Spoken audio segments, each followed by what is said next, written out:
Okay, we'll go ahead and call this meeting to order. This meeting is being held in the council chambers, which are open for public attendance and participation. The meeting will also be live streamed for public viewing, but not participation at the link identified in the agenda. Emailed comments sent and received by the city clerk at least 24 hours before the meeting were distributed to the city council prior to the meeting. Can I have roll call, please? Mayor Kirchner. Present. Vice Mayor Harris. Here. Councilmember Boomgarden. Here. Councilmember Pasquale. Here. Councilmember Shaw. Here. Thank you for that. This evening, we will open with an invocation presented by Reverend Rick Lawman from St. James of Jerusalem Episcopal Church, and we will remain standing for the Pledge of Allegiance presented by Pastor C.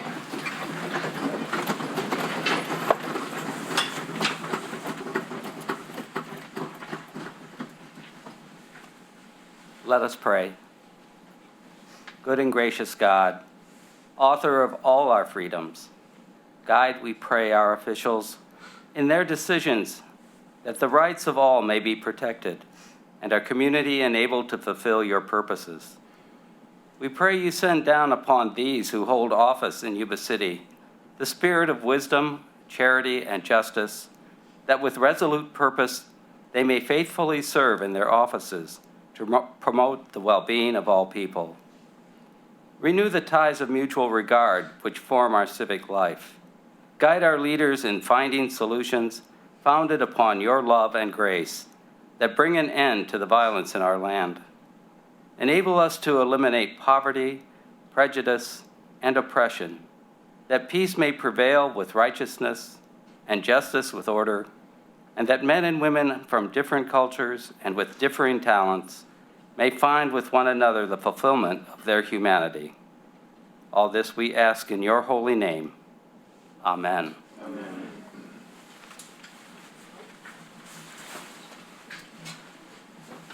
Join us in the pledge. I pledge allegiance to the flag of the United States of America and to the republic for which it stands, one nation, under God, indivisible, with liberty and justice for all.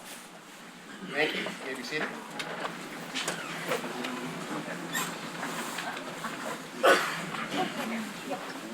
Do we have any agenda modifications? Okay, well, we're going to begin this evening with ceremonial presentations. Item number 1, Women's Day recognition. I'd like to invite the following women up to the front. Justine Gill, Elaine Safford, Jackie Bumpus, and Angie Gates. Will the City Council join me up front?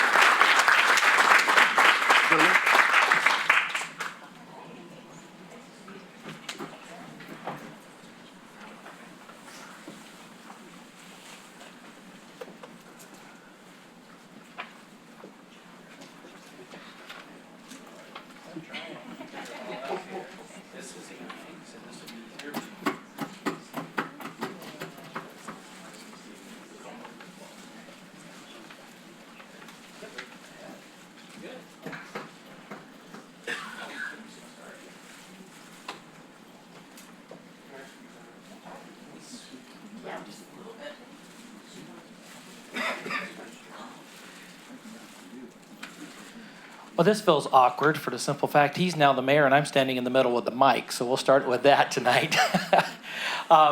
This is something that we just started a year or so ago, and it's something I think that the city should have been doing a long time.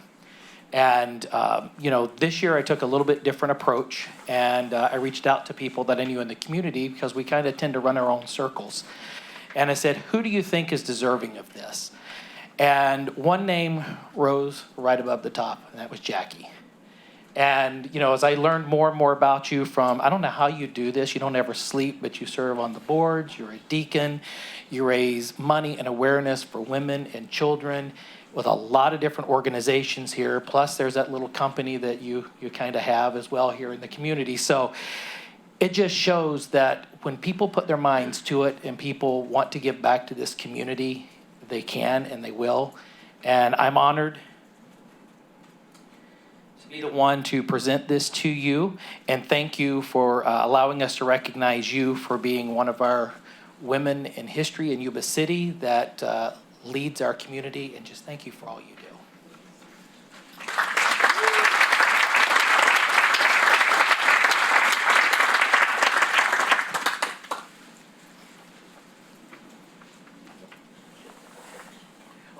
He had to get his glasses. I'm going to try this without mine. First, congratulations to all the women that are up here this evening. You add so much to our community, and it's our honor as a city council to take some time to honor you for all that you do. My nominee is Angie Gates. Angie Gates has been a long-standing contributor to our community in a host of different things. If you don't mind, would you mind if I read the stuff that she's doing? I really want to, because she's got a lot going on. Hold on. He needs the glasses. Nobody sees that. John. Angie Gates is nominated for Yuba City's Women History Month. And even though I nominate her, I'm sure that all of our council certainly appreciates what she does for the city of Yuba City and our community. Angie's dedication and community service are beyond compare. It's hard to say with a group of people up here, but she does really do quite a bit for our community. Married for 45 years to her husband, Ron, raising 2 children who are married with 6 grandchildren, 2 great-grandchildren, has not limited her ability to serve on committees and boards like the Yuba City MDA Committee, Oliver's Little League Board, 2 terms as the president of the Marysville Kiwanis, Yuba County Senior Advisory Board, served 10 years on the Business and Community Outreach Board for the Enterprise Rancheria for development of the Hard Rock Casino, Yuba County Community Action Agency as chairwoman with 8 years of service, co-founder of So You Can, helping families in Olivehurst and Linda and Yuba City. The nonprofit has now grown to serve all of the Yuba City areas, and at Christmas uses the Yuba City Fairgrounds to help over 275 families, 100 seniors, and over 1,200 children with a complete Christmas. Always thinking of others, Angie is the co-chair developing the inaugural Spring Swing for Kids hosted, which is a golf tournament, by the Marysville Kiwanis, with proceeds to help kids in our community. This is Angie.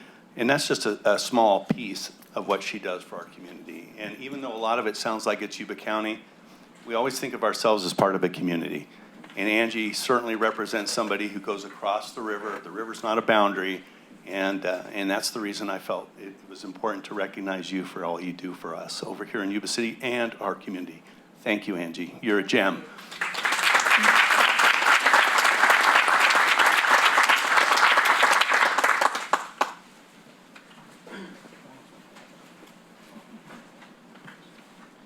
All right. It's an honor to be here today with Eileen. I tell you what, when I first met her, the list goes on and on and on about the things she does. So I will also like to read this. Eileen has been a steadfast advocate for improvements to the foster care system with different foster care agencies in and around the state of California. She currently works with the Children's Hope Foster Family Agency, helping with providing back-to-school backpacks to foster youth and the Angel Tree program. Eileen joined the military immediately after graduating high school, and she served a total of 31 years. It's huge, right? 31 years, 7 months, and 19 days. Now you can clap. Until she was medically discharged due to injuries sustained in the line of duty. Eileen is a recipient of the Military Outstanding Volunteer Service Medal, which is given to those who perform substantial volunteer service to the local community above and beyond the duties required as a member of the United States Armed Forces. Her impact is felt throughout the entire state of California, and during the pandemic, she suffered a spine injury, pretty serious spine injury, based on what we talked about, and a fractured leg, which landed her in a wheelchair. After all that, not accepting this, surprise, surprise, Eileen presented a challenge to herself. The challenge was, she told herself that if she could walk again, she would enter a pageant and walk across the stage during that pageant. So Eileen was not only able to walk again, but represented California, our entire state, at the 2022 Continental Worldwide pageant where she competed with ladies from every state. And guess what? She won. She won. Outstanding. Eileen now holds the national Ms. USA title right here in front of you. 2023 National Ms. USA title. Since being crowned, Eileen has continued to speak up and educate people about the foster care system and how they can make things better. Isn't that awesome? Thank you, Eileen. This is for you. And thank you very much for all your contributions. We really appreciate it.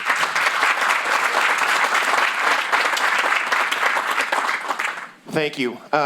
As something that's become kind of a part of a tradition in Yuba City, I knew this event was coming up, and as you can tell, there's a lot of competition. There's a lot of great women in our community, so it's really not an easy task, but for me it was. When I thought about it, the name that kept coming back was Justine Gill. And just to give you a quick background, and I don't even know if Justine remembers this, but I met Justine on a ball field over at Glad Tidings because her brother and my son were on the same Little League team. And at the time, she was going to school at Santa Barbara, UC Santa Barbara. And just talking to this young lady, I was just absolutely blown away by how bright and outgoing she was. And then what she's done since then has just been amazing. And I'll get to that in a minute. But it was a pretty easy choice.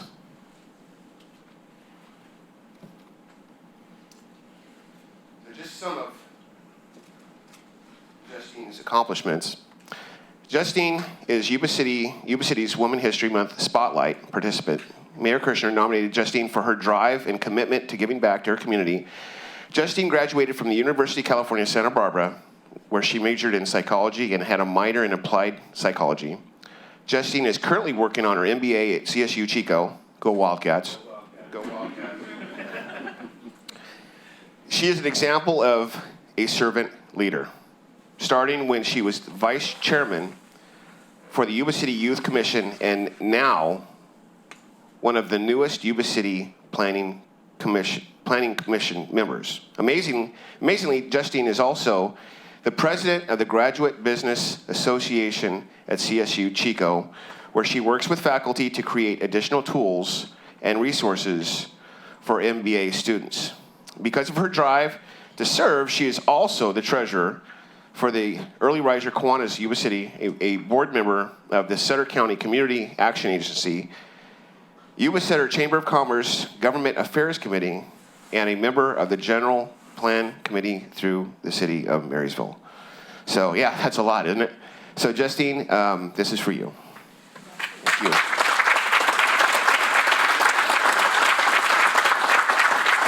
And I did ask Justine just to speak for just a moment about the current project that she and her family are working on. Yeah, so one thing that we are doing through Training Zone along with Early Risers Kiwanis is working with Yuba City High School to renovate their weight room. So their weight room is gotten a lot of love over the years and is familiar to far too many people in the community. So it's long due for a revamp. So that is sort of the latest project that I've gotten to help with and be a part of, both through Kiwanis and Training Zone, because we have equipment. So that will hopefully be completed around June is our estimated completion date. And that's a project that all Yuba City High School students will go through, both in PE as well as athletics and their elective classes too. So, yeah. Thank you.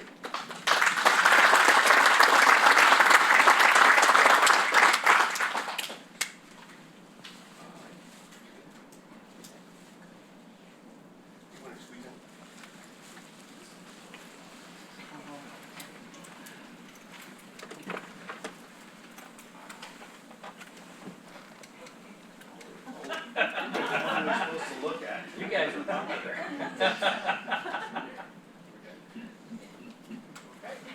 All right.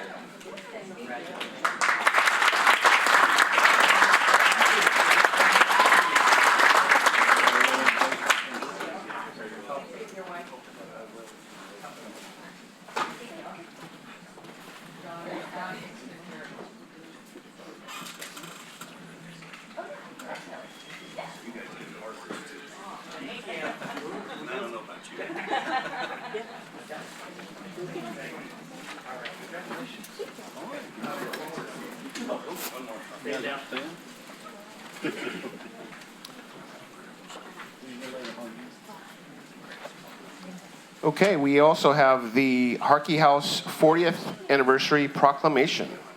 I'd like to invite Bob and Lee Jones.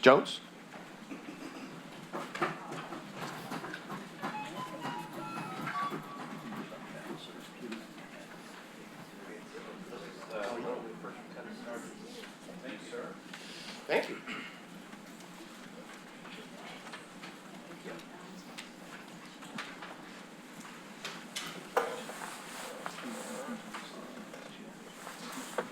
So for those of you that don't know, we have a really neat, we have a lot of history in the Yuba City area. One of those components is on 2nd Street. It's called the Harkey House. C Street, woo, okay, C Street. I know my directions. C Street, thank you for that. I gotta know these folks last year when I portrayed Sheriff Harkey in the Tales from the Crypt, which is a it's a celebration over at the Marysville Cemetery. It's a fundraiser, and so I got all dressed up and I portrayed Sheriff Harkey, which the namesake of their house, over on C Street. But we're celebrating the 40 years of business, and so I'll start by saying, whereas in 1983, Bob and Lee Jones opened the Harkey House Bed and Breakfast Inn, 212 C Street, Yuba City, California, and whereas today we recognize their business milestone of 40 years of the only bed and breakfast in the Yuba City area, and whereas Bob and Lee Jones are merely the 4th owners of the historic Victorian built in 1874 by former Sutter County Sheriff William P. Harkey, and whereas today the Harkey House Bed and Breakfast Inn offers a picturesque glimpse into Yuba City and Sutter County's history while providing guests with modern amenities. And whereas the Harkey House Bed and Breakfast has hosted travelers from as far away as Japan, Scotland, Belgium, England, Canada, Burma, Zimbabwe, and from near as the San Francisco Bay Area. And whereas Bob and Lee Jones plan their breakfast menu around fresh, local grown ingredients from the downtown farmers market and promote our local cuisine, and whereas Lee and Bob have carefully preserved as much of the original house as possible, from the marble fireplaces, chandeliers, shutters, pedestal sinks, did I say that right? And screen doors to the blown glass windows. Other aspects of the house have changed, which adds to its uniqueness. Now, therefore, be it resolved that I, Wade Kirshner, Mayor of the City of Yuba City, and on behalf of the entire City Council, do hereby applaud and recognize the Harkey House Bed and Breakfast Inn, Bob and Lee Jones, for their 40 years of dedicated business owners and service to our community. Let's give them a hand.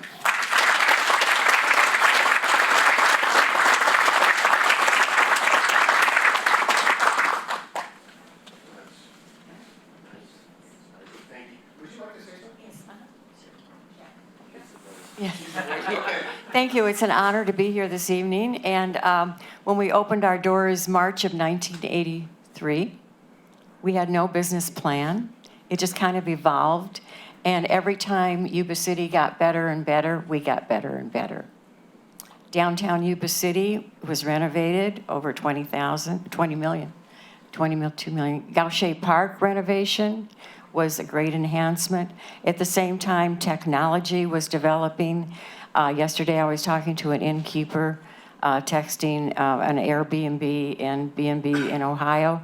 We now have guests from Bogota, Colombia, and as far away, as close as Plumas Lake, that are coming in to wine and dine and get to know downtown Yuba City. So we've met wonderful guests, a lot of returning guests, business people. When we were dating in the early 80s, we stayed at B&B's in Mendocino, wine country, and we thought, I think we could do that. We have extra rooms here at this old 1874 Victorian. And one of the county officials said, well, you can do that, but who's going to want to come to Yuba City? So it's been fun to see the growth. We're booked until pretty much until the end of September. We have hikers, We have 94 birthday celebration this weekend with a family coming in from out of state, and just meet wonderful people. But thanks to the city has helped us every step of the way and have been so supportive, and we really do appreciate that. Thank you. It's an honor.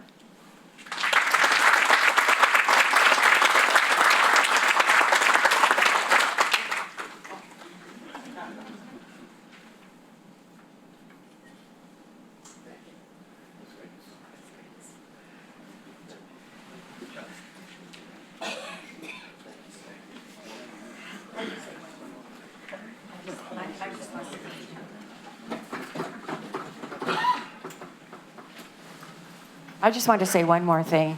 As we bring in money, we have paid out money. I did want to mention, I promised him I would, Dave Grinnett's Construction, who's been our contractor for close to 40 years with the renovations. So we have private baths for all the guests, renovated the porch, and roofers and contractors. Last year it was a plumber. This afternoon it was renovation again. So a lot of money has gone out to some talented craftsmen and tradesmen in the Yuba City area as well. Thank you. Thank you.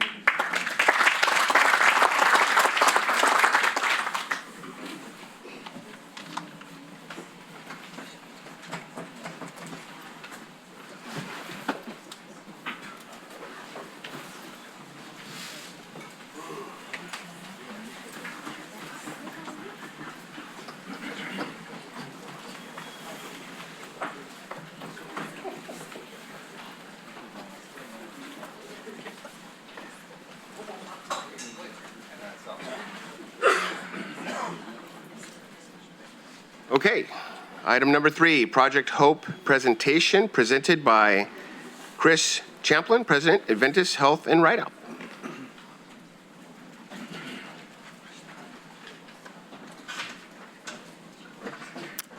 Good evening, council members. Am I on? Well, thank you. I came tonight to say thank you for the support that you showed us a couple of weeks ago when we came to present on Project Hope and then give you an update. And then also, if you'll humor me, I would just want to give you an update on the hospital because it's been quite hectic there lately, and I'm sure that your constituents are talking to you about it. So the last time we came, we presented Project Hope. You wrote a letter supporting the project. If you will recall, I talked about 2 things that would prevent us from going forward. Those 2 things were, one, that we didn't raise enough money through grants to pay for the entire project, and then 2 was the 30-year commitment if we couldn't get language for that. So what ended up happening is we did not apply for the grant. We got to the 11th hour and 59th minute, and we could not come to resolution on the language. The language that we specifically were concerned about was there was a clause in the contract that made the recipient of the money offer the services for a 30-year period.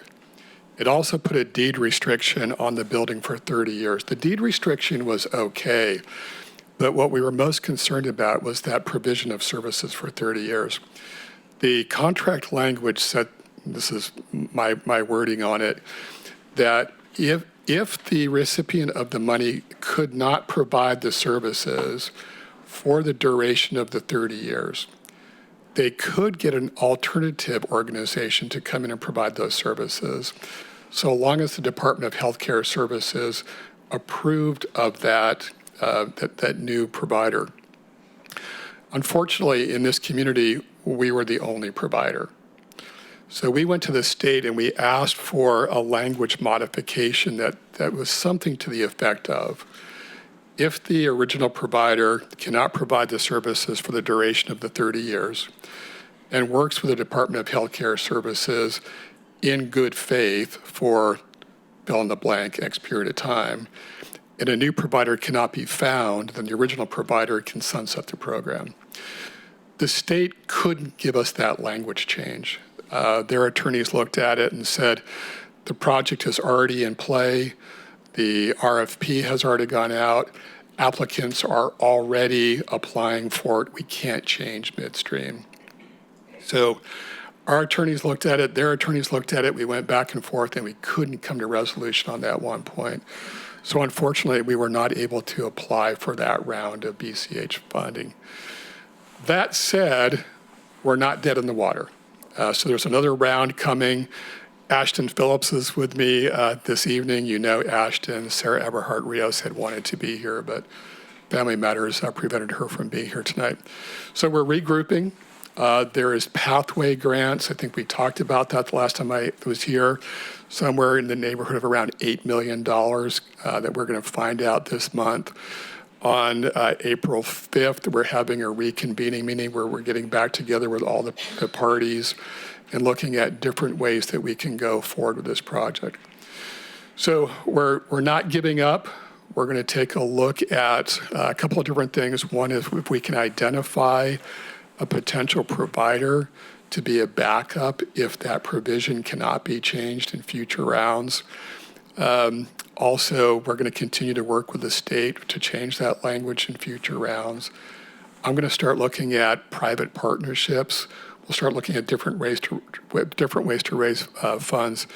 This project is still just as needed as it was when we came a few months ago and asked for it. I'd like to transition then and kind of give you proof of how much this is needed. So again, if you hear from your constituents how crazy the hospital is today, it's a true story. When I left not too long ago, we had 43 patients in-house who no longer need to be there. So these are patients who have been there for in excess of 10 days. Some of those patients have been here for as long as 200 days. They're simply living at the hospital now because there's no place to go. We have got to build this infrastructure like we have in Project Hope. At the same time, we had 30 people waiting in the emergency department, again, when I left, who have orders to admit, but they can't get up to the floor because there's those 43 patients there who are living there now. In addition to those 30 patients who have admit orders, we had another 4 that were pending admit orders. So a total of 34 people who are waiting to be admitted, but they've got to wait until we can get people out of house. If that's not crazy enough, we had another 30 patients in the ED lobby who have been triaged but need a bed in the emergency room. And we had 16 behavioral health patients waiting, again, because there's no place to put them. So it's been pretty crazy at the hospital. You'll probably hear about it again. I say that because I want you to know where we're at right now. We're working to get those patients discharged, but we've got to continue to find ways to build additional infrastructure. It's not that we don't have enough hospital beds.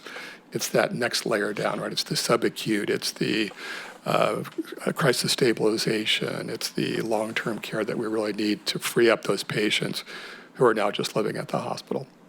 That's my update. Questions, comments, concerns? Any comments from the council? Through the mayor. Thank you, Chris, for coming. I know this is a program that, or a possibility of a program that's very passionate for you, and I know it is for us as well. So, we support whatever we can do to help you with whatever lobbying or whatever other methods we can as a city partner with you with to get this thing to the finish line. I think it's very important for the community to not only have these services that Project Hope and you can provide to the community, but also, perhaps utilize that property that you and I have chatted about and get that, into a position to help Yuba City. So I appreciate your sticking with it. And like I said, anything that we can do, I certainly hope that we can help. And again, I'll repeat what I've already said. Thank you so much to all of you for the support that you've given us. This is going to be a team effort, so thank you. Any further comments? Okay. All right, thank you so much. Appreciate it. Moving to public communication. Number 4, appearance of interested citizens. You are welcome and encouraged to participate in this meeting. Public comment is taken on action items appearing on the consent calendar or business items on the agenda. When they are called, public comment on any other items within the scope of the city's jurisdiction, including items not listed on the agenda, will be considered at this time. Public comment is limited to 3 minutes per speaker. Members of the public submitting written requests at least 24 hours prior to the meeting will be allotted 5 minutes to comment per speaker. Repetitive comments may be limited, and large groups are encouraged to select representatives to express the opinions of the group. And we do have a speaker card from Heather Essman. Good evening, Council. Name Heather Essman. I live in Yuba City at the corner of Lincoln and Sanborn. And first, I'd like to start by thanking the Council for supporting Project Hope. If you want to know how critically important it is, I'll be happy to tell you my personal story behind that, because exactly what he was talking about, I have that personal experience multiple times. But that's not why I'm up here. First, I wanted to get back to why I came up right now. I'd like to thank the Yuba City Police Department for offering the Citizens Academy, which I've been participating in. It's a wonderful program. Not only do ordinary citizens get the chance to look into the work that is being done, but it also gives policemen and women the chance to spotlight their work, and a lot of them really love what they do. I mean, they are really excited, and that's nice to see. It also shows how important it is to get Beat 6 under YCPD. And I've mentioned this more than once, that the service the Sheriff's Office currently provides is not equal to what others are receiving in the city. I don't know if you've gotten the map. Okay, good. So some of the YCPD officers mentioned that sheriff's deputies do not understand what is within their jurisdiction and pull over cars in other YCPD beats. I've personally spoken to deputies that do not understand that their role is Beat 6. Now, if you look at the map, please see if you can find YCPD Beat 6 on the sheriff's beats. Their Beat 6 is north of 20. To them, Beat 6 is just that area because there's no equivalent beat on the sheriff's map. They don't have somebody specifically assigned to Beat 6, okay? I can guarantee you this does not go unnoticed by myself or my neighbors. And I don't blame the deputies for that, right? This map is current, even though it says 2011 on it. I put the fault with the city and the county for not taking a role in transitioning the area into YCPD beats more quickly. There's a huge area of land that was just incorporated into the city, and this area will have development coming soon. They'll also need coverage, and I know there's a backstory. I'm well aware of that. But it's not acceptable that my neighbors and myself cannot get the same service as other citizens in the cities. Citizens up north that have higher incomes and that the majority of the council represent. It's the truth. If it takes incorporating more portions of the infamous keyhole areas, then the city should actively pursue getting this done as well. Those that I've spoken with that live in that area have told me they would prefer to be in the city. So there's another thing that's popped up during the academy that's basically there's a multitude, well, I guess we can talk about it another time. Thank you. Any further public comment? Any further public comment? Seeing none? Consent calendar. All matters listed under consent calendar are considered to be routine and can be enacted in one motion. There will be no separate discussion on these items prior to the time that council votes on the motion unless members of the city council request specific items to be discussed or removed from the consent calendar for individual action.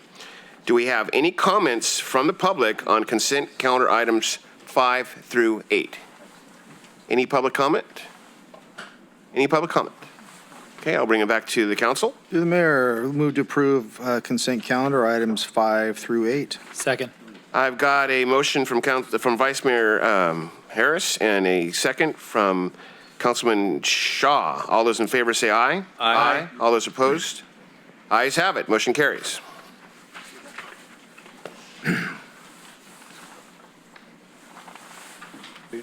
Business.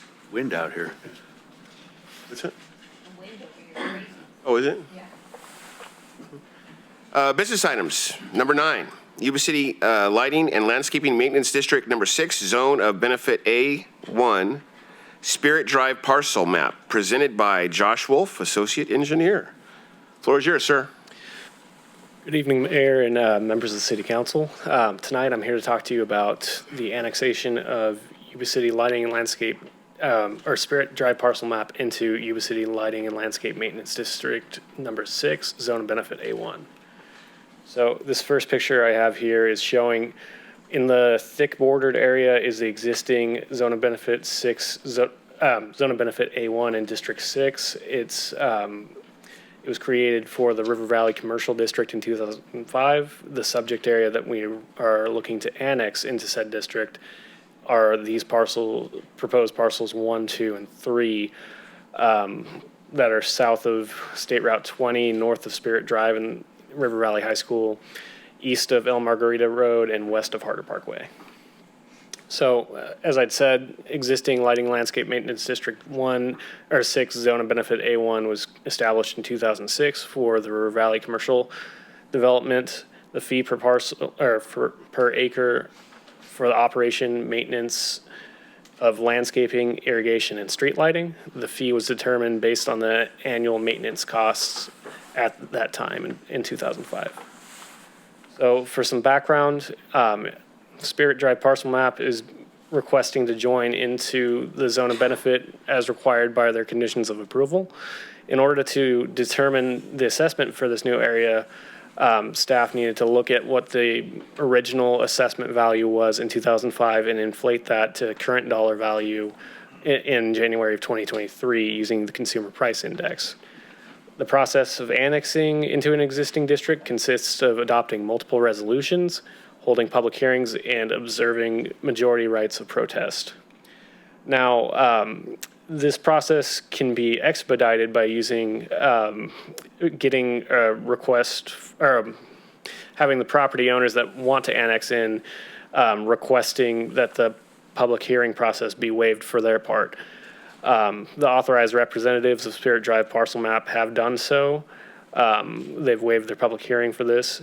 And then at the March 7th City Council meeting, Council directed the engineer to file an engineer's report with the city clerk. And for the new zone of benefit, the levy amounts have been established through that engineer's report. The final step of the annexation process is holding a public hearing for the owners that are currently within the zone of benefit. If the hearing is successful, staff will request the parcel map's annexation into the zone of benefit. For the fiscal impact, the revenue that will be collected from the assessed parcels will provide maintenance services and district administration costs. Through the engineer's report and staff calculations, it was determined that the annual fee per acre is $347.90 or $6,954.52 for the nearly 20 acres of land looking to be annexed. The assessment is subject to an annual inflation increase as well.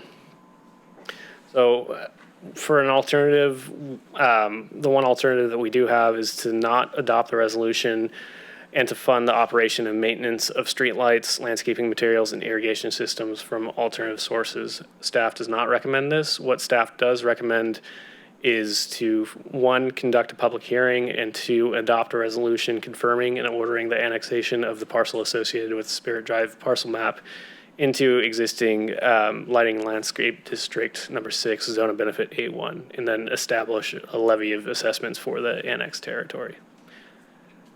So once again, here's the picture. I'd be happy to answer any questions. Okay. The public hearing for Yuba City Lighting and Landscaping Maintenance District Number 6, Zone of Benefit A-1, Spirit Drive Parcel Map is now open.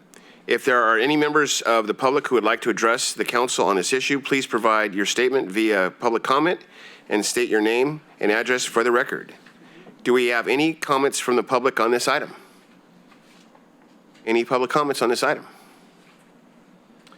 Hearing no further comments on, hearing no comments on this issue, I'm closing the public hearing and bringing the matter back to council.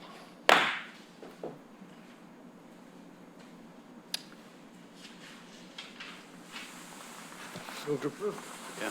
Through the mayor, second. Yeah. So we got a motion to approve by the vice mayor and a second by Councilmember Baumgarten. All those in favor say aye. Aye. All those opposed say nay. Ayes have it. Motion carries. Thank you. Thank you. And for all the hard work. Thank you. Business item number 10. Bridge Street Widening, Gray Avenue to Cooper Avenue Project Amendment to Construction Management Professional Services Agreement.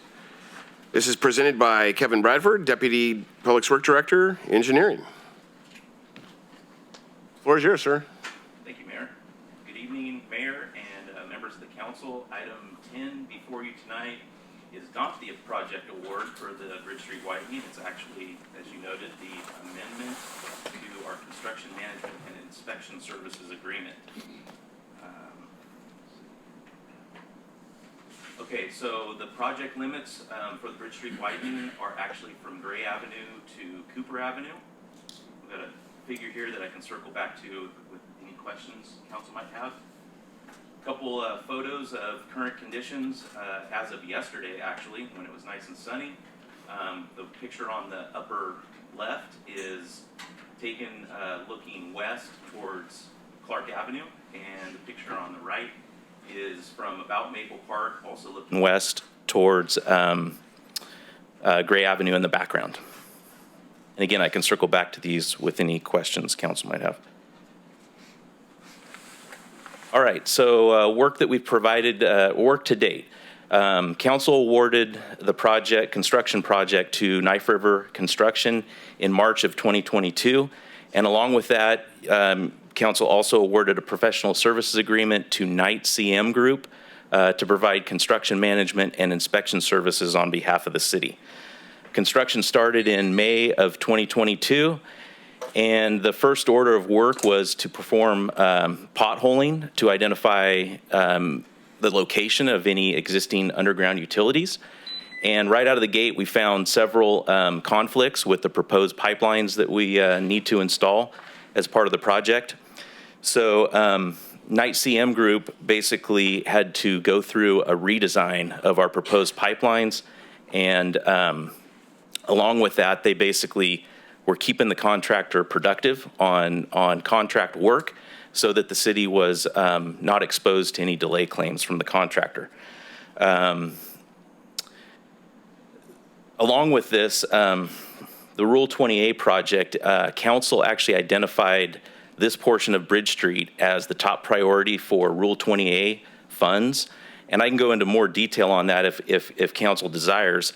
But the bottom line is that with all the potholing data we collected, there was a lot of interactions that we've had with PG&E to basically see if it was feasible to put in some underground conduits for a future Rule 20A project. As it turns out, there were no feasible locations we could find, so that project is currently on hold.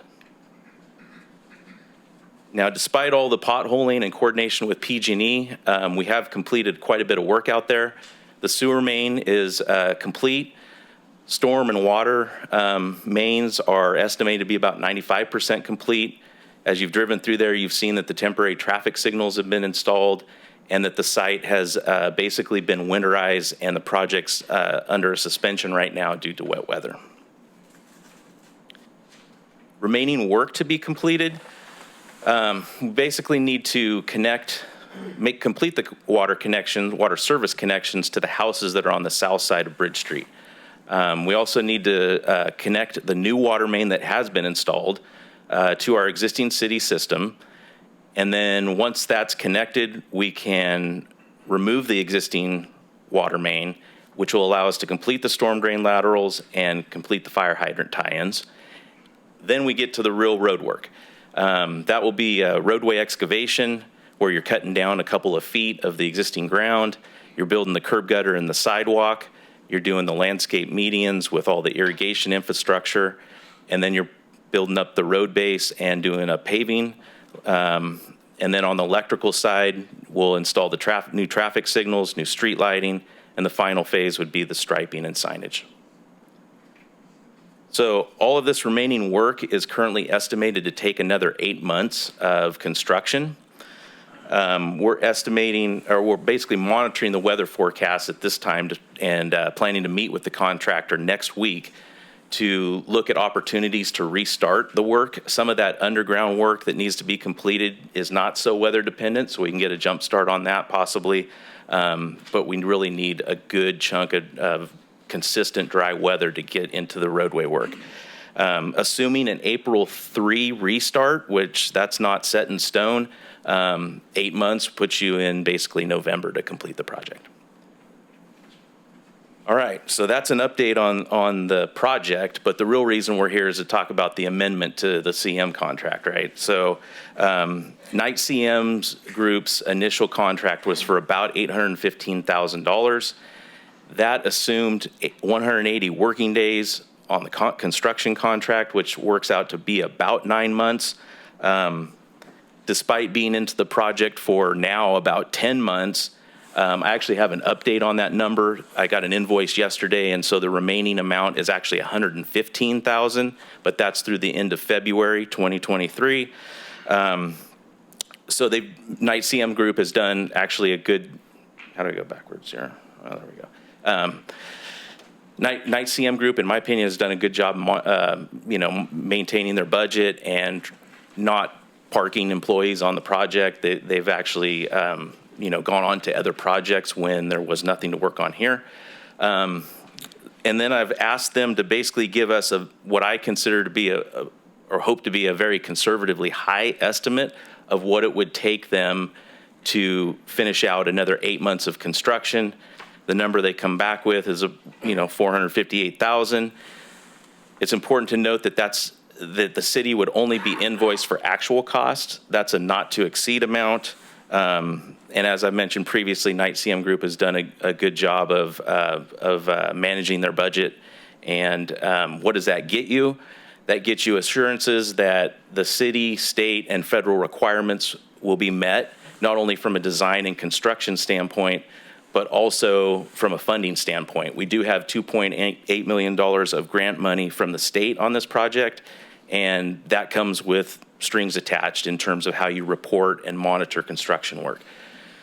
So we've got those insurances, and then also representing the city against potential construction claims. Because they've been so involved in this project, they are uniquely positioned to defend the city against any claims that the contractor might have against the city.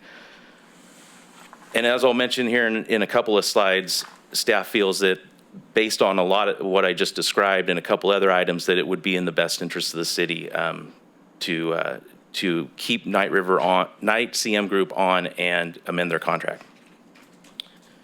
So on the fiscal impact, the estimated total construction cost at award back in March of 2022 was about $2.2 million. That included the roughly $8 million for the actual construction contract and a 15% contingency that equals about $1.2 million. I think the 1.2 is a good number. I think that's adequate, but it's very likely that we're going to use most of it.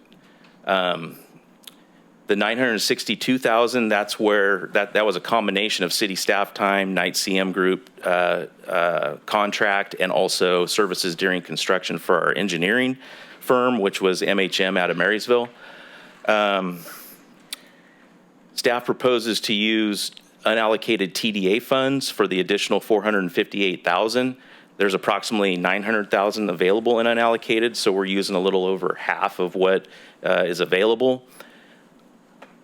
If we were to approve the $458,000, add that into your $962,000, the total CM expenses would be roughly 15% of the total construction cost. And that's a general rule of thumb, widely recognized throughout the industry. So we're not out in left field with how much we're asking here. Alternatives. There really are no practical alternatives. As I mentioned previously, Knight CM Group is intimately familiar with this project. They've been in the weeds from day one. They know where all the existing utilities are. They know where all of the recently constructed facilities are. and they've been very involved with the actual contractor doing the work. So it's not like we could really go out and shop this around and try to find another consultant to actually do this work for us. They'd spend a lot of time getting up to speed, and we'd expose ourselves to the risk that they're missing something. City staffing is not sufficient to complete the work. It basically works out to a person and a half of staff time over that 8 months. So recommendations, I won't read all these, but A is the authorization to amend the contract, and B is authorization to have our finance department do a supplemental appropriation to transfer the funds into the CIP account. And with that, I'll entertain any questions. Thank you, sir. Do we have any comments from the public on this item? Any comments from the public? Okay. Seeing none, I'll bring it back to the council. Yes. Questions, comments. First and foremost, I think it's turning out to be brilliant that we decided to halt the project during the wintertime, given this winter. So whoever had a part of that, good job. A couple things that I'm concerned about as we go forward, and this would be with any project. One is the broadband that's going into the city. Is there a way to coordinate with them so that they get this stuff in now? I know that they're doing, and I don't want to get in the weeds, I know they're doing some fancy schmancy stuff where they're not trenching and everything, but it kind of dovetails into my next question is, it seems in my history within the city, we do a project, and then someone comes right behind us and starts carving up the project to put stuff in, whatever that may be. Are we ahead of the game for this? Because I'd hate to see us spend this extra money and then have someone come in on the backside and start hacking up, a nice road. That's a really good question, and the answer is we're on it. We have a moratorium that will be in place that basically prevents excavating in the roadway itself for a 5-year period. And then on top of that, the layout of the new facility will be a curb and gutter, and then a 6-foot park strip, and then a 5-foot sidewalk. So there's opportunity in that area to basically run the race communications, or whoever else might come in can be behind the curb and gutter. As long as you're on it. That's all. I hate it when we do a nice project and then the next thing you know, they patch it with something and it's turned into a traffic calming device. So, thank you. Any other comments? The mayor? Yep. What was I going to say? Oh, ICM. They've basically navigated through a lot of landmines, I guess, here for us, because evidently the maps that we had in the project for the city, nothing was correct, is what I'm hearing here.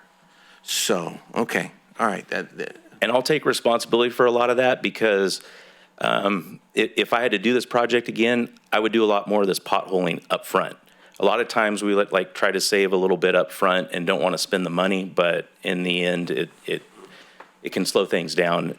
On an old street like this that has a lot of unmarked utilities, things are going to come up, but we could have done a better job of potholing. You're 95% done digging, right? So you're not really anticipating anything new popping up that you can't navigate around. Okay, all right, thank you. That answered my question. Just one quick question, because it's the one that I know probably all of us hear all the time. Barring any more weather delays, is November a good realistic probability of having this thing done? Because people just want to see it done at some point. Yeah, I think it is. That is based on the contractor's initial schedule, and there's not a lot of overlap in various stages of work. Our CM team feels like there's an opportunity to have some of that work overlap. And I don't want to say that it can be done before November, but I think the 8-month window is a conservatively long period of time. Okay. No, and I trust your opinion because you did great in delivering the bridge and the rest of Bridge Street. So thank you for that. And I know you're on it, so. That was all night CM.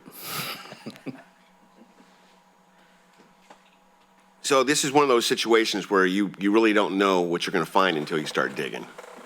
Exactly. And that's not too technical, but that's pretty much spot on. So, and which was alluded to earlier, based on this timeline, if you would have listened to me, I would have said, keep building because it ain't going to rain this year.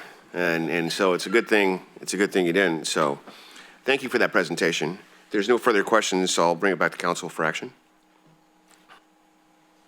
Through the mayor. Yep. Move to approve items 10A and B to authorize the amendment and authorize finance director to make the supplemental appropriations as presented. Second. So I have a motion from Councilmember Shaw and a second from Councilmember Pasquale. All those in favor say aye. Aye. All those opposed say nay. Ayes have it. Motion carries. Thank you, Kevin.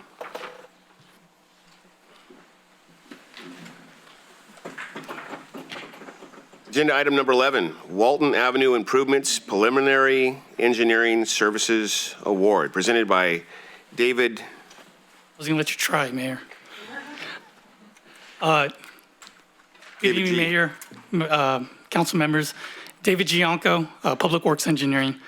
Unlike the previous item, this one's going to be a little different. We're going to be talking about the beginning of a project that's highly anticipated for the community, Walton Avenue improvements. What I'm hoping to do this evening is give you a brief overview of the project scope. We'll go into the item on how we're going to begin design, and then I'll talk about the project timeline that we're anticipating. Then I'll answer any questions I can. So our goal with this Walton Avenue project is to improve operations and safety for all modes of transportation on this corridor. That's for pedestrians, bicyclists, and motorists. To do this, we're looking at the limits from Hazel Avenue to the signalized intersection at Sam's Club to do various elements of work. First thing we're going to try to do is construct sidewalk and bike lanes throughout the corridor on the west side from Franklin to Lincoln to close the gaps in the corridor. Number two, we're going to address some of the non-compliant curb ramps in this corridor. There are approximately 54 non-compliant ramps at this corridor that we're going to be addressing. The other improvements in this corridor are going to be the signalized intersections. We're going to be modernizing those intersections. Scope of work with that include upgrades to traffic controllers, battery backups, pedestrian hardware, again, to improve the operations and safety at those intersections. And I think most visible to the community will be the pavement rehabilitation to that area. Obviously, we get a lot of concerns and comments in that area. And so the pavement rehabilitation in that area and also striping and signage improvements through the corridor. So just going through that list of elements of work, it's going to be financially challenging to the city to deliver this project. Fortunately, Public Works has secured federal funding for this project's construction, approximately $4 million of federal funds from Sacramento Area Council of Government, SACOG's Maintenance and Modernization Program. So that's going to be a huge benefit to us to actually deliver this project. So where does that take us now? We are in the initial stages of this project, and to get it started, we need to develop engineering plans. Just like Deputy Director Bradford talked about in the previous project, we have to do our due diligence to inspect the area and get it ready with good plans. And so in order to do that, we issued a request for proposals for engineering services. That scope of work will include key activities of surveying, preparation of environmental document for the state and federal requirements, assessing right-of-way impacts and potential utility conflicts, like we just talked about earlier, but ultimately developing a set of plans and specs and engineer's estimate to advance the construction. The total cost for design that we're estimating is $310,000, primarily includes the contract that we will engage with MHM. I failed to notice that when we issued out the request for proposal, we received 4 competitive proposals. The team evaluated proposals and identified and determined that MHM would be the most qualified for this project. It's fortunate for us. We do a lot of work with MHM. They're very familiar with our infrastructure and the needs of the community. And so we had identified and selected them for this contract. One thing I wanted to note, there was a technical memo that was issued this evening to correct an error in the agenda item. There was a discrepancy on the amounts that I'm showing up here and in the beginning of the item. Primarily, it was the staff time. And so apologize for that, but we did issue a technical memo to correct that. So, you know, what everyone's always interested in is the timeline for this project. And with council's approval tonight, our team is committed to working on this project immediately, and we would strive to complete design by the end of the year, advertise for construction in the spring of 2024, and break ground in the summer of 2024. You'll notice that I highlighted a section here. It's the request for authorization for federal funding. There's a nuance to this project that I want to advise the council on. So Public Works was successful in receiving federal funding for construction. However, due to SACOG's capacity in their programming, we are scheduled to receive that funding in federal fiscal year 25-26, which means that we would be able to request formally the funding as early as October 25. I know that conflicts with the timeline I'm showing you, but the reason we want to get started on design there's a couple reasons, and we'll have several options as we proceed. Like I said, the funding is programmed in federal fiscal year 25-26, October 25. If we can demonstrate to the region, SACOG, that we're ready to advance construction, we have a couple options. We can go and request funding from Caltrans in advance, the funding to the upcoming fiscal year if we're ready. If they're unable to have capacity to program the funding, we can still seek authorization to proceed, but we may need to assess our funding at the city and see if we can cash flow it and then seek reimbursement when the funds are programmed. If none of those options happen, we still have a project that is ready to deliver. And if needed, we can update the cost when the funds are ready. The team's going to be working hard to deliver this project early, and that's what the community wants. So we are going to work on that. We have representation at SACOG through Councilmember Harris. Staff has already communicated to SACOG that we are ready to deliver. We want to deliver this project early. So we already planted that seed with SACOG. So I'm showing you this aggressive schedule. Staff is going to be working really hard with MHM, but I do want to advise the council that funding, there's that nuance. And there may be a time where we might have to communicate what's going on with the program. So I want to do my due diligence and communicate that to you all. So we talk about alternatives. Obviously, staff's recommendations. We want to get started on this. We want to seek council's approval to award that contract to MHM so we can get going. But I do want to let the council know of your options. One is you do not need to award this contract to MHM. You may choose to direct staff to initiate negotiations with the second most qualified firm, or you can advise staff to issue out another request for proposal. Two, you could direct staff to modify any of the terms in the contract that we provide in the agenda item. Keep in mind both alternatives would definitely delay delivery of this project. So with that, staff's recommendation is to award the contract to MHM Engineering in the amount of $263,844.38.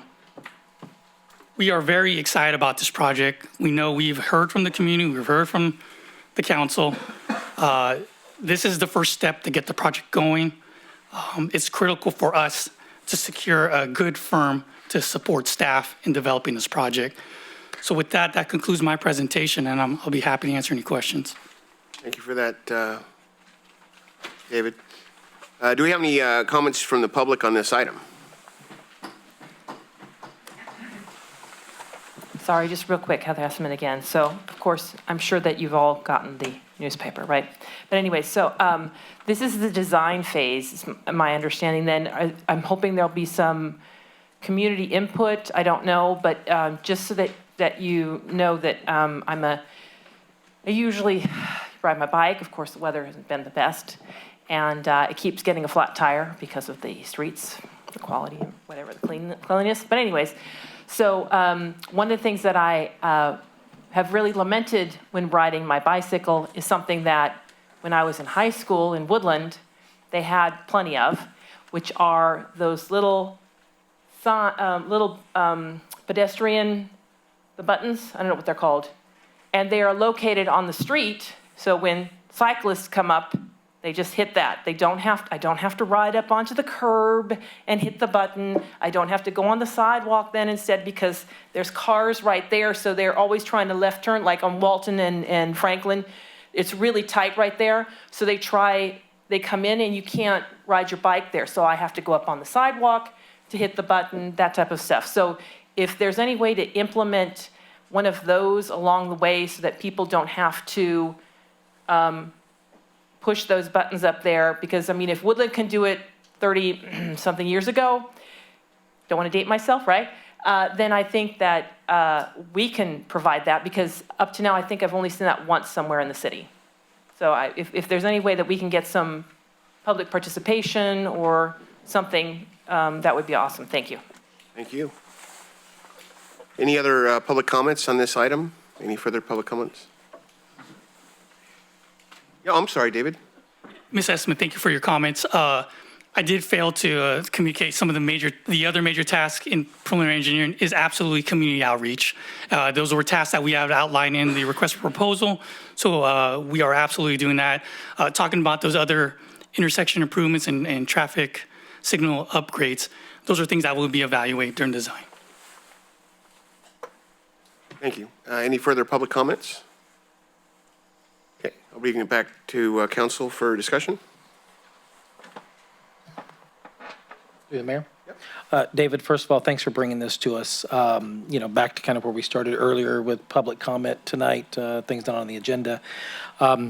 Walton's needed some love for a long time, that whole street there. We drive up and down it, and it'll pretty much beat the crap out of your car, so at different spots, and it's not safe for those. So I know the mayor would like to see things down by his house down there, and so I just want to say thanks, and this is a project that we probably do need to just accelerate. Thank you for bringing the options, moving it forward, and I know that our representative on SACOG there has got some good info probably for us, and appreciate the work you're doing there, Vice Mayor. So. Thank you, David. I just wanted to also thank you for the work here and reiterate that if there's ever anything in your world that you think I can help you with by virtue of my role down in Sacramento on SACOG, please, 24/7, don't hesitate to reach out, okay? Because we're part of a team. We're going to make it happen, and this is a great project, a great step in the right direction. Community outreach and input is extremely important, so looking forward to seeing a shovel in the ground on this. Thank you very much.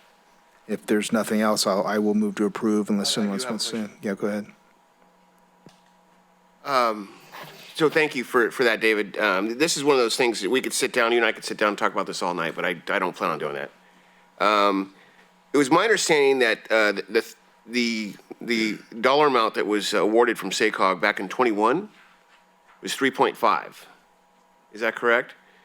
That's correct, Mayor. Yeah, so originally the project was awarded $3.5 million in an effort to reduce the federal footprint and consolidate federal funding. We had another project, the improvements of Butte House, that received federal funding.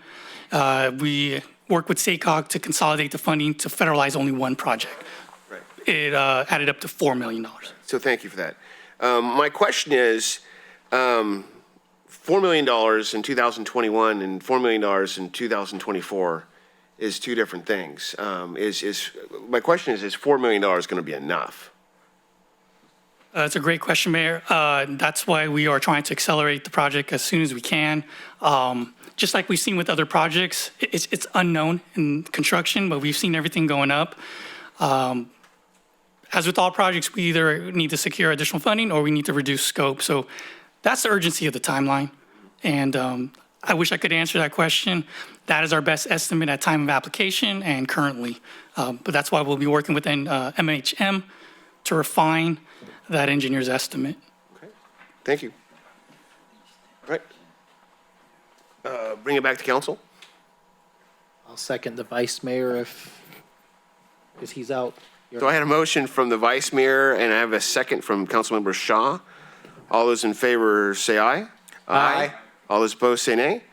Ayes have it. Motion carries. Thank you, David.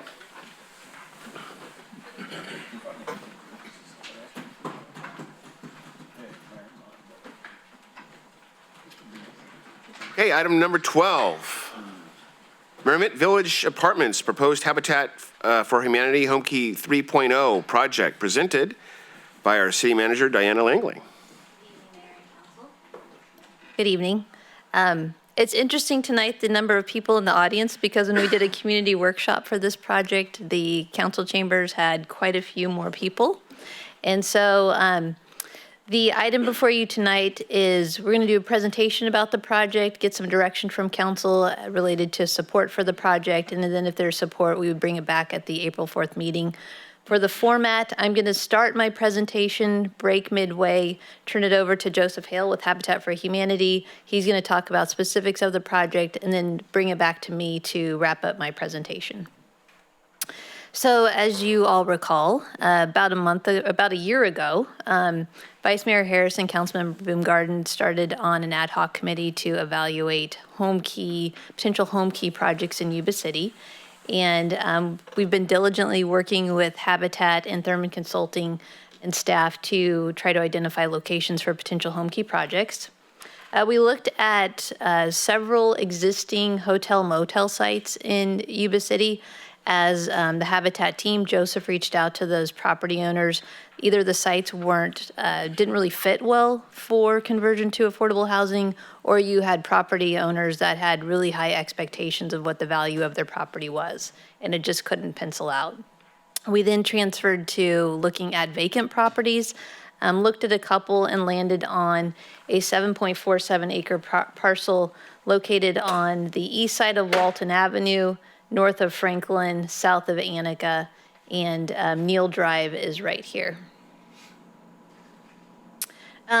Just briefly on the Homekey program, it's been before council before. It's a statewide effort to sustain and rapidly expand housing for persons experiencing homelessness or at risk of homelessness. It does require a 55-year commitment for the use of a property as affordable permanent housing.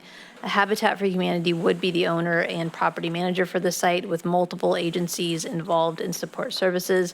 This project's kind of innovative and unique in terms of the support services that they would have on site and some of the partnerships that they are trying to bring to, really bring a good quality of life to the residents.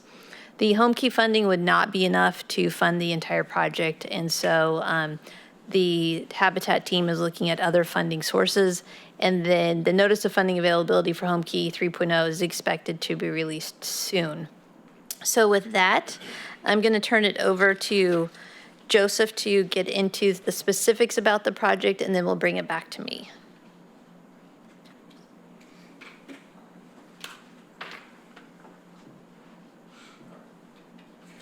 Thank you, Diana. And I would like to thank the mayor and City Council for giving me the opportunity to present this program tonight. All right, so one of the things that, obviously there's a big deficit in this community and many communities is housing in general, and then especially in the area of affordable housing. So one of the areas we're looking at working in is being able to deal with individuals who are obviously having, the greatest need, which typically are our senior citizens, those individuals who are, families and things like that, who, with the rates today, can't afford housing. One of the things I do mention a lot is Social Security checks that some seniors fully rely on are actually less, in many cases, than what monthly rents cost. So, in looking at this, we've done a few projects already. We have Harmony Village that is off of 99. That's a 62-unit facility that we have been working with since 2020, so that we're going into our third year on that site. And definitely has helped us kind of work through, see how the model comes together, and being able to look at that and adjust and make changes in the future as we go for more projects. We also have Prosperity Village, which is in Linda, a similar project around the same size, 62 units. That is also affordable housing. We also, our affiliate does work in a few counties across the area. So Colusa and Glenn are also one of our counties. Are obviously much smaller than Yuba and Sutter, but we partnered with the city of Orland, and we're building. It says 31. It's a 33-unit facility though that actually that we just complete. That is almost completed under construction. It'll be done probably. We're looking at mid-April. There's obviously everyone's dealing with setbacks from all the rain, but we're hoping to stick with that that timeline. And then in Olivehurst, we're looking. We've already acquired land and are working with Yuba County to do a 124-unit facility there, and that's going to offer us affordable housing to families. So go ahead and go through this. So this is a picture of the site. One of the things we were looking at when we were looking into affordable housing is we wanted a campus-like approach, so we wanted to make it look like a beautiful site, not the old style housing that you sometimes would see in big cities where it's just cinder block housing that looks sometimes like a prison. So this was kind of a aesthetic look that we came up with that we thought would be great for the site. This site in this proposal is going to be 217 units. And I want to kind of just show some of the buildings. Sometimes people, when they see affordable housing, they think of it synonymously with, poor quality housing or something that's going to look bad in the community. But this right here is the community center. Community center would provide supportive services on site. It would also give families the opportunity to have different things available to them, just like you would have in a lot of other sites where you have community centers, places like that. So there would be a pool on site. There would be classes. We'd also are looking at doing daycares for families that are working and don't have someone at home during certain hours. So if they're working, they're out there. This would give them the opportunity to have an option to be able to make sure they can get to work and have their kids taken care of. So this is a breakdown of the structure. So Merriment Village Apartments will have, it's a total of 217 units, and it gives a breakdown between studios, 1-bedrooms, and 2-bedroom units. There's also a larger manager's unit that will be on site as well. There's some things we wanted to make sure we had enough parking. We're looking at, the future within our community, so EV charging stations would be a part of it. We'd have a community center, pool and play area, offices, as I mentioned, with supportive outreach services. We wanted to be able to make sure that we brought on someone who is very familiar with projects of this size. We've built a number of developments, but this will probably be the largest in the next few years that we would take on. Hilbers has a lot of great experience with these types of projects, so we looked at them to do it.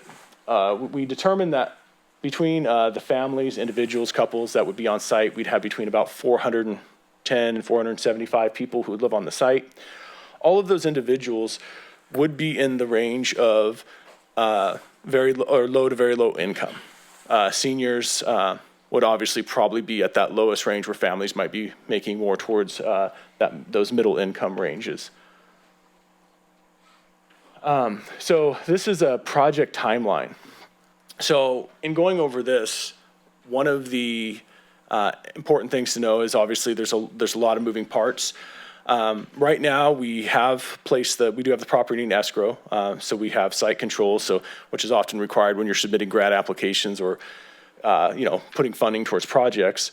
And so we would look at starting applying for a grant, the initial grant for this project, within the next month if the council were to approve the project. One of the things with funding is you can't apply for the grant funding unless you have a partner agency when it comes to the types of sources you would use to build low-income housing. So after that, we would look at putting in infrastructure through this year. So this year would be about acquiring grant funding, getting all the infrastructure and site improvements done. And then in the following year, we would lay out a construction format to either complete the whole project or a phase of it. We wanted to have the option to do it in a way that if certain grants weren't available in a timeliness, that we could phase it, otherwise build it all at once. So it could end up being a two-phase project where a portion of it would be done in 2024 and then 2025, or if grant funding aligns, it would all be done in 2024. So this is obviously small and probably looks difficult to follow, but I'll just pull a few things from it. This right here is the project development budget. Now, just to kind of go over, when you're looking at project development, you have raw costs. The development for the site itself would be for this size between, for the first phase would be in the $40 million range, and the next phase would be 24, and then with some site improvements and every element that would kind of going through it, from the time spent between staff, developers, all the improvements that would have to be done, not just at the site, but to the site. All those elements, when everything is combined and putting up all the structures and services and buildings, it would come to an estimated $75 million. Now, that's a really big number, but we want to be as conservative as possible, especially with prices, as we were talking about a moment ago. One of the mentions was, how much has construction increased in 3 years? And we don't want to have to necessarily go back to the drawing board if we don't have to. So we're always going to ask the most conservative amount, which is that number there. All right. So this is the community center with the multi-purpose room. I think I showed a picture of this one. Just added some more pictures so everyone can kind of get a feel and see the site. And I want to thank Cammie over here for putting this together. So, and I feel bad to say that I'm seeing some of it for the first time. But we have a lot going on. So one of the things that I want to go over when looking at affordable housing is some of the benefits. One of the things I would like to piggyback off of is something that was said a little while ago. Adventist Health was working on a project, trying to be able to get people services, get people help. They can't send people from the hospital to a place because there's no place for them to go.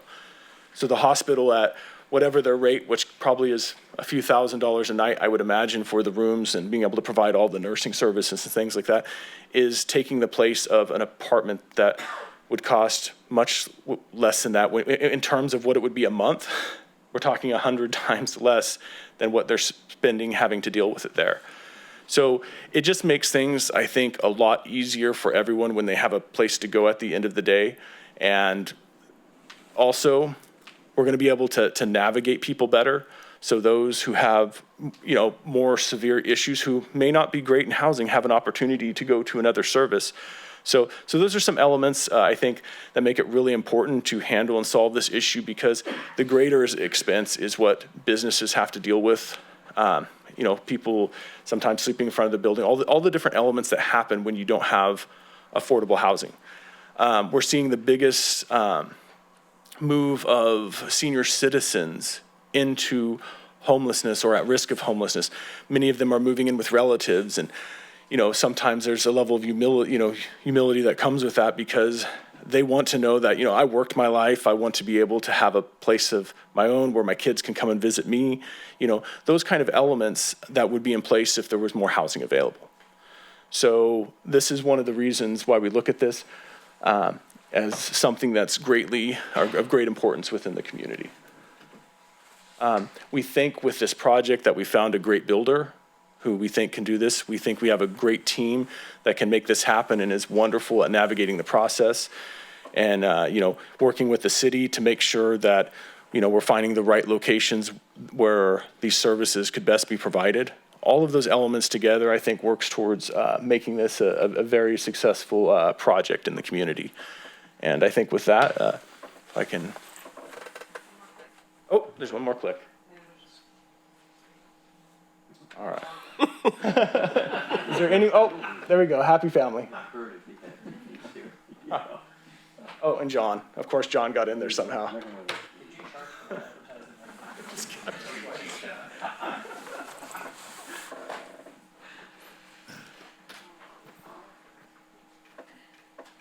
Okay. So there's a couple of funding sources that Habitat's currently going after. One is Homekey, another is the Affordable Housing and Sustainable Communities Program, which will fund land use, housing, transportation, and land preservation projects to support infill and compact development that reduce greenhouse gas emissions. Funding from that comes through the cap and trade auction proceeds, and the deadline for submission of an application, my understanding, is April 1st. As part of the request from the city for this, Habitat is requesting an annual allocation of $155,000 of the city's permanent local housing allocation, so PLHA funds. And PLHA was provided pursuant to SB2, which created a $75 fee on certain real estate transaction documents when they are recorded, capped at $225 per transaction. The city has been awarded approximately $310,000 on an annual basis for eligible housing activities. And you can see here, City Council previously decided how the funding would be split. So 50% for the pre-development, development, acquisition, rehabilitation, and preservation of affordable multifamily rental housing projects. And the other portion would be 50% to help fund supportive services and programs for the local homeless population. There will be an item coming before council pretty soon related to the overnight campground at 2nd Street. We will be requesting that council authorize an MOU with Sutter County in which we would be utilizing a portion of the PLHA funds, this portion, capped at $90,000 on an annual basis to help the operation of that overnight campground. So again, here's just a quick breakdown of the proposal that Joseph already went over. So we had a community workshop on February 28th, and like I said, there's quite a few people in the council chambers that participated, and there were concerns that were expressed. So traffic, construction timeline, fire department access, concern with the city waiving the fees, which I'll get to that in a moment, energy efficiency, prevailing wage, use of local labor force, distribute affordable housing throughout new developments throughout the city, capacity of local schools, and the 4-story building that will front Walton Avenue not being consistent with the rural nature of the community. So in regard to traffic, we just had a presentation from David Gianco that talks about improvements to Walton south of Franklin. This portion of Walton Avenue is fully widened in terms of the width of the roadway. There's 2 travel lanes northbound, 2 travel lanes southbound, and the continuous left. There's a project proposed on the west side of Walton Avenue that will construct sidewalk on the west side. Along the frontage of this project, sidewalk already exists. There are bike lanes on Walton, provided they're pretty narrow, but there are bike lanes. Also, from a traffic perspective, when you look at affordable housing projects, they just don't generate a lot of traffic because a lot of the people don't have vehicles. And so one of the reasons to pursue that AHSC money is because it's transit-oriented development, that you assume that the occupants are really going to be heavily using transit or other modes of transportation to get to and from wherever they need to go, because a lot of them don't have vehicles. With that said, this project has enough parking spaces for every single unit. So there's plenty of parking, but we don't anticipate that there'll be a lot of vehicles. So in terms of concerns expressed related to this project, we don't anticipate the generation of a lot of traffic. When you take into consideration other projects that are proposed within the area, there's a project on Bridge Street west of Walton that's proposed, the project on the west side of Walton, which is duplexes. It will increase the amount of traffic overall, but if you were to do a traffic study, which may happen with some of these projects, in terms of the frontage of this project, you're not going to see a lot of improvements required because it's, like I said, it's already fully widened. You might see some operational changes at the traffic signals or some striping modifications at the traffic signals to lengthen turn lanes and things like that, but you wouldn't necessarily see anything directly fronting this project. In regard to the construction timeline, it's a very accelerated project, and there's a reason for that. With the Homekey funding, it requires that the project has to be constructed in a short time frame. That's why one of the things that Joseph talked about is perhaps phasing to be able to meet those Homekey requirements. With fire department access, we have a new ladder truck that'll be here within the next few days. And this project, the fire marshal has been involved in reviewing this project, spent time at Hilber's going over the plans. Also, with the current requirements, the buildings are sprinkled, so fire department access is not an issue. Energy efficiency, this building would meet all of the current energy requirements per the building code. Prevailing wage, use of local labor force. Because of the funding involved, this would be a prevailing wage project anyway. This next item was interesting. So we had a gentleman here that felt like all projects throughout the city should be required to construct at least a portion as affordable housing. So for instance, the new subdivision off of Royal Ranchero north of Highway 20, where you have those single family homes that are currently under construction. This gentleman's proposal was that you should dedicate a certain percentage of that subdivision needing to be affordable housing homes. That's been done in other agencies. If you want to get developers really upset, do this. It is helpful in terms of distributing affordable housing throughout the community. And it's something that we could definitely talk about in the future. There have been conversations in previous years, and there's a reason past councils have not gone in that direction. Capacity of local schools, this project will be required to pay their school fees. And originally, this property was zoned, been for R1 or for R2. R2, so that would have been a medium density. And so when the general plan was done and then the school district evaluated the general plan designations, it would have taken into account at least a R2 designation for this property. And then the 4-story building, not consistent with the rural nature of the community. We have 3-story buildings throughout the city. A 4-story building, you know, with this project, you've got to get a certain number of units in to make it cost effective. And the 4-story building we felt was appropriate based upon the project, and with it fronting Walton Avenue, it provides a little bit of a buffer between Walton and the rest of the project, including the community center and the recreational area. So from a staff's perspective, it seemed appropriate. All right, so fiscal impact, so the potential, the waiving of the fees. So Habitat is requesting that City Council consider waiving city fees that would total $4.5 million. Now, the city fees are slightly estimated to be about $4,537,000, but they're requesting waiving $4.5 million. And that is development impact fees of $2,230,000, building permit fees of about $455,000, sewer connection fees of about $1.3 million, and water connection fees. And this is just based upon an estimate of the water services that might be provided to the site of about $560,000.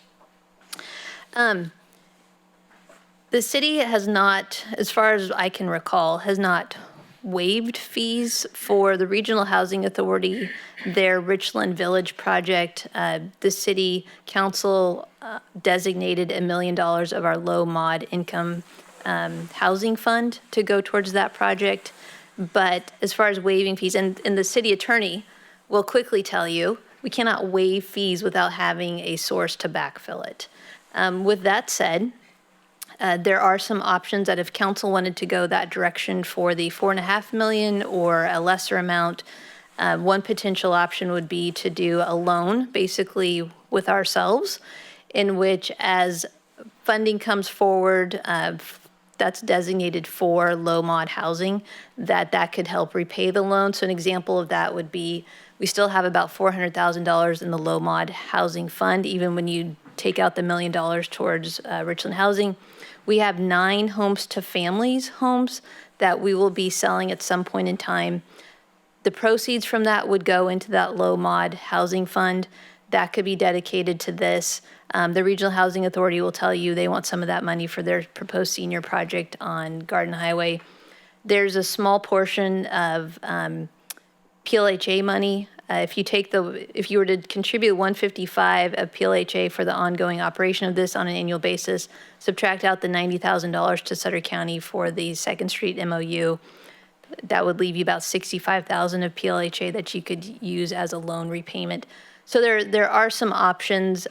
We also have surplus properties that the city owns, that the proceeds from that you could utilize to pay this back. With that said, it wouldn't be a steady loan repayment. It would be as opportunities become available. And then also just noting that Habitat's requesting $155,000 of PLHA money for the ongoing operations. There's no guarantee as to how long the city will receive those funds.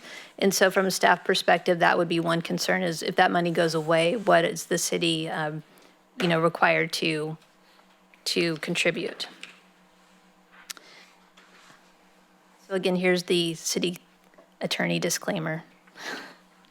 An outright waiver is not an option.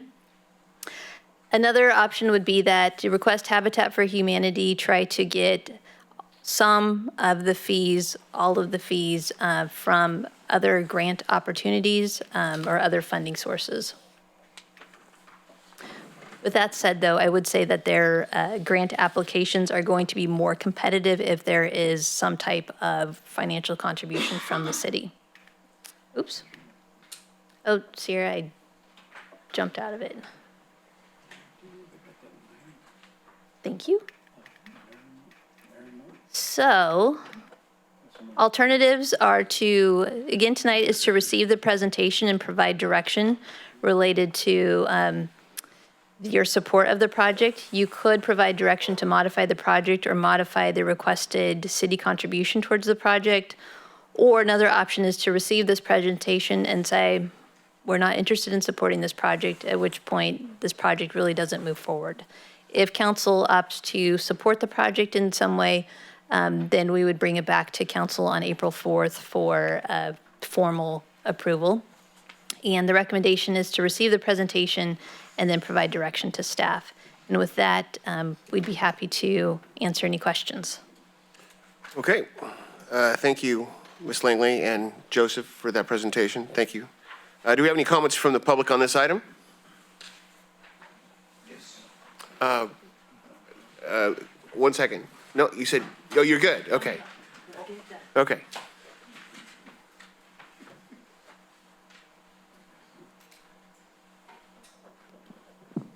My name is Lawrence Mertz, and I live in Yuba City.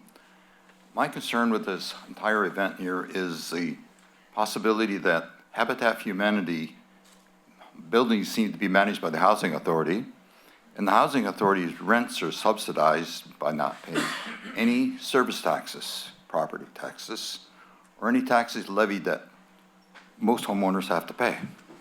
My concern is this going to be the case here? So affordable housing projects of this nature do not pay property tax. That's correct. Well, there's certain ones.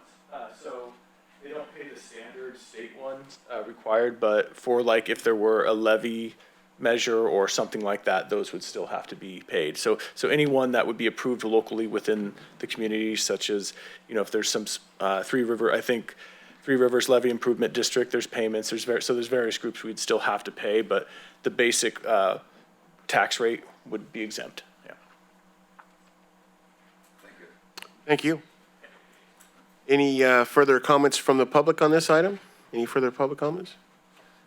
Okay, I'll bring it back to council for any comments. Through the mayor. Yes. First of all, to our ad hoc, thanks for the work, because I know you guys have put in a hell of a lot of work over the last year working towards things. In concept, Joseph and John and Cammie, I think this is a great project. We do need affordable housing. There's some issues that initially popped up that have me concerned. And I know you always ask high, but if you never ask, you never get. So I'm going to hit it right from the start with the where Ms. Langley was with the funding and what we have. Not against supporting it, but I don't see any way that we can write off $4.5 million. I mean, we have, as she's already stated, some extra funds left over from non-allocated with regional housing, and we could put those forward. But if we start overextending, then we start reaching into where's it going to come from and what's it going to take away from, because it's got to come from the general fund. So, and then on the ongoing matter, you gave us the proposed cash flow and profit. And, we've got a net operating income of 182.5, but then you have the debt service, which only pushes it to a potential negative deficit of about 20,000. So with that kicking in and dedicating $155,000, which is the lion's share of funds that we may not be able to do on an ongoing basis, becomes a potential problem. I would even go back and look at, and I'd ask Ms. Langley, could a project like this actually help qualify under the CDBG funding or anything of that nature? What other sources? No, so Ben looked at that for us. So the CDBG can't go towards payment of fees. There might be something related to some of the supportive services or something like that. That, my understanding is that it's one-time money, and that there's a certain cap on the percentage of the CDBG money that we could put towards that. Okay. From my perspective, we need to think outside of the box and figure this out, because I just don't see $155,000 on an annual basis, not knowing if we're going to get it and getting the lion's share, and the 4.5 being doable numbers, but we need to figure out what potentially could be. The other question that I have is going back to what you had in your presentation earlier. My concern is our senior population, and of course veterans, but the seniors are really the ones that are most vulnerable. We got the units over on Garden Highway, we got the units with you guys just a little bit further south.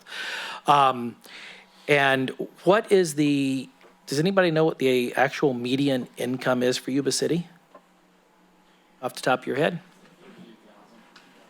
Yeah, it's not much. And you're limiting, as you said, this would be limited to people 30 to 50% of median income. And I can tell you now with senior citizens, they still struggle, and they may have a 1099 SSA from their Social Security for $24,000 of benefits or $33,000 for benefits.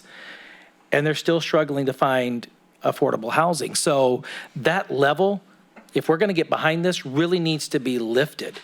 And unless there's something barring it, we need to lift that to where it's 100%, 125% of median income, because we're not Sacramento, we're not Roseville or Rockland. Our median income is very low. So we need to make sure that our seniors have the ability, if they need this housing and services, to get there. So to me, that has to change, because that's way too low. So. Yeah, so one of the elements that we, obviously look at is we're going to take into consideration, a number of seniors' income. We do know that with the population we currently have, we have a waiting list, and we have, I think, over 400 seniors on it who do qualify within that. So even if we did this whole project, we still wouldn't be able to serve all of the seniors that would be available.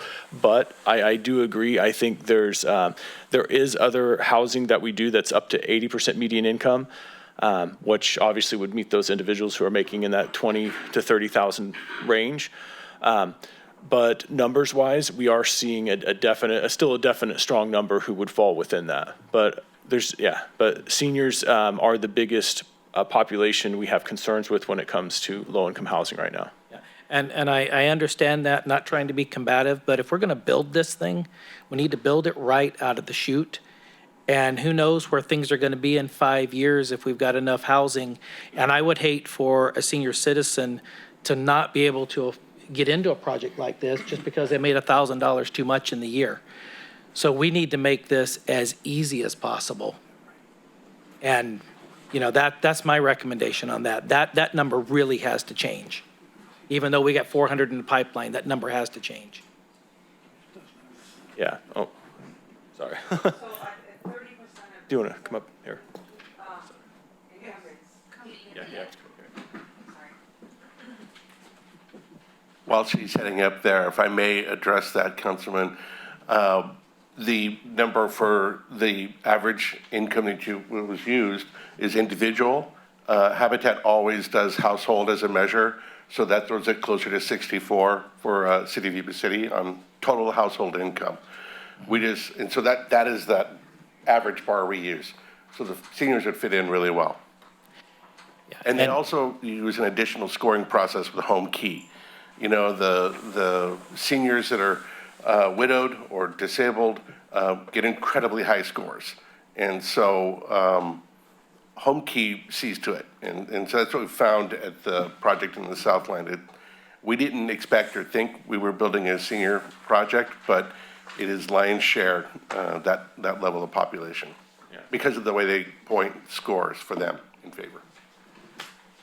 One of the other things I did want to mention is we do have the ability when it comes to qualifying income to consider medical bills. So if someone does have an absorbent amount of medical bills as well, that is something we can use to factor into income when approving some of these projects or approving them for housing.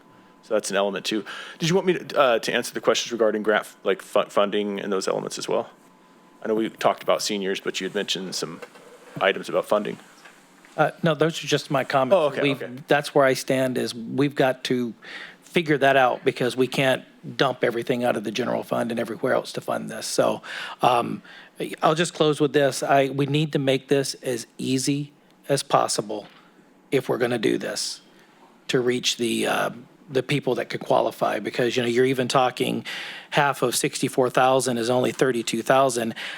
How many couples do we see that husband and wife may make 20,000 and 18,000 on Social Security? Well, now you're 38,000. Now you're too much. Move that number. Let's make it easy. If we're going to do it, let's do it right. That's my comments.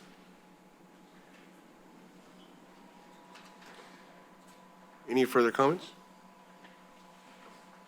Through the mayor. Is the funding requirements based on what you've written up on your property management plan? Is it what you put in your property management plan, is that required to get this funding? So, yeah, so for certain sources, we can always adjust some things. Some of the things we have in there are just to help kind of protect the site. For instance, is there anything in specific? Oh, yeah, okay. Specifics. Okay. Yeah, I do. All right, reading your plan here, it starts off with utilizing a low barrier tenant selection process. So that intrigued me. So I went down in your proposal and, pardon for me trying to find it. I'm still looking. Here it is. Substance abuse. Tenants who have or currently experiencing vulnerableness may battle serious and persistent issues that may include substance abuse. The role of permanent supportive housing program is to provide wraparound services, shelter, supports necessary for individuals and families to self-sufficient. Services will be available to tenants occupying regular affordable housing units on a space available basis. The 428 North Walton Tenant Handbook will include any and all restrictions and requirements related to substance abuse policy expressed below. Housing First is an approach that is guided by the belief that people need basic necessities like food and a place to live before attending to anything less critical, such as getting a job, budgeting property, attending to substance use issues, or substance abuse policy intersects with the Housing First core principles in a variety of ways. 428 North Walton substance abuse below. Substance abuse policy. All individuals of 428 North Walton will have immediate access to permanent housings or affordable housing with no housing readiness requirements. The objective of 428 North Walton is to shelter and house individuals and families in an effort to help people live more stable, productive lives. Substance abuse and individuals' ongoing effort to obtain treatment and recovery shall not preclude them from stable housing for any reason. This approach runs in contrast to treatment first approach, which dictates that an individual must be deemed ready to move into housing. All individuals will have the right to consume choice and self-determination within the permanent supportive housing facility. Individuals will have the right to choose what kind of housing or support accommodations they receive. In response to substance abuse supportive services, tenants will have choices in terms of what services they receive and when starting use of services. 428 Walton is committed to supporting individuals to reach levels of recovery they seek. Staff and leadership understand that recovery is an individual's journey and can be supported by a multitude of social, recreational, educational, occupational, and vocational activities in addition to drug treatment supportive services. Individuals will have the choice of which type of recovery method suits them best. Supportive services will be geared towards harm reduction to minimize the harmful effects of substance abuse and addictive behaviors for individuals, the community, and society as a whole without requiring abstinence.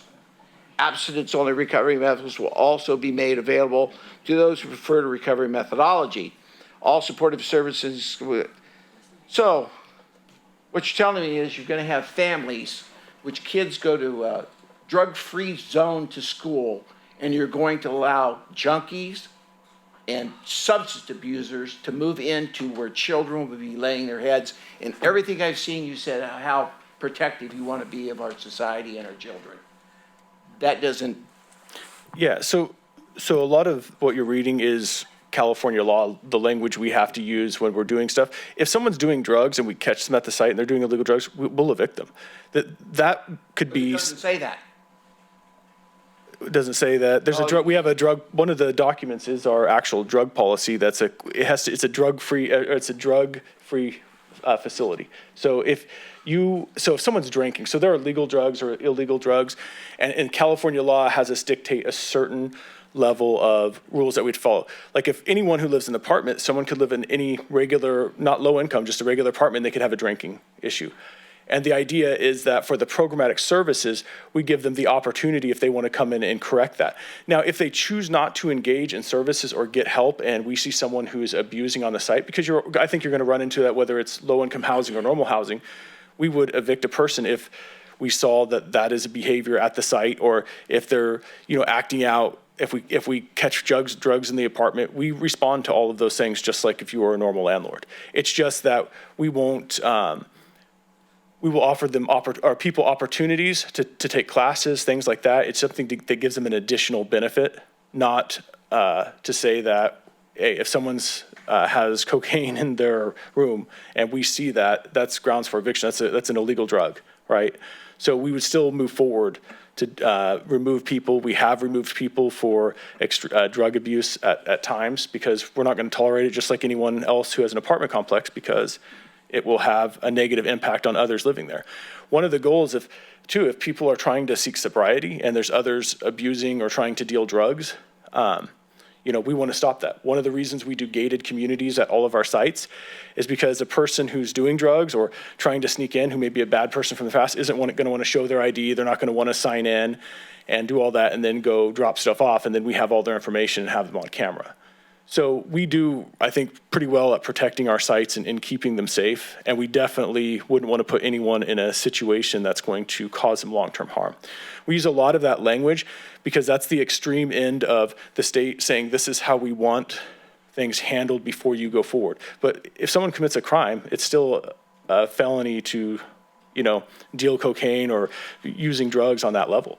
So we're still going to treat it as such and go forward with eviction.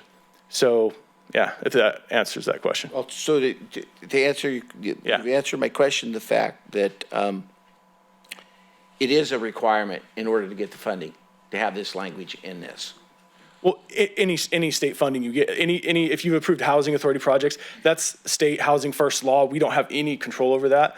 But what we do is we do enforce rules and regulations. And if someone is in any way predatory, we don't want them at our sites. And we try to say, no, we'll make sure they don't get in there. But no matter what, I think whether you're doing regular housing, low-income housing, people find their way in, and you just need to deal with that person if they're causing those issues so you can create and keep a safe site and keep, the place good and ran well. So, thank you. Yep.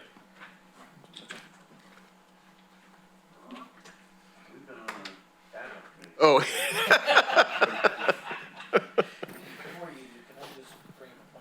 Absolutely. Yeah, thank you, Mr. Mayor. Just to circle back, Joseph, because you were very clear, and I understand where my fellow council member is coming from. That's the state language, and it has to be there. But I know you guys have done a great job with where you guys have been and what you're doing. But just so everyone's know, we're not running a drug and rehab type of facility. Right. If they have a drink, whatever, that's on them. If they have a major problem and it's detrimental, then you guys remove them from your sites. And that's what your policy has been. Yeah, we had situations where, we have a couple people. We also, like Adventist Health, we work with Adventist Health. Even if they have just physical disabilities that they can't take care of themselves, we're going to look to move them to a place where if they need that level of care. No, I appreciate it. I just wanted to make that point of clarification because John's been nice enough to walk me through the properties, and I know that you guys are compassionate, want to help people, but you also don't put up with the crap either, so. Thank you, sir. Thank you, Joseph. I do have a couple questions. You did mention that the Homekey funding is going to be released soon. When will we know that number? Yeah, so they hopefully the NOFA is going to be coming out soon, which is the notice of funding, and we have estimations that we think maybe by end of May that they're going to want something, that they're going to require probably submittals by, but it seems like it keeps getting pushed back because we thought it would be out at the end of or late March, and we're not hearing any buzz yet. So if it comes out in April, usually they give you about a 60-day window. But, it's just kind of waiting for that release. Yep. Also, the multiple agencies that are on location for this project, can you give me an example of what that would look like or who's committed to that? Yeah, so we provide, at all of our sites, we do provide opportunity for casework services for individuals who require. We actually do some ourselves. We have a CalAIM program where we have caseworkers and stuff like that that can work with people to help.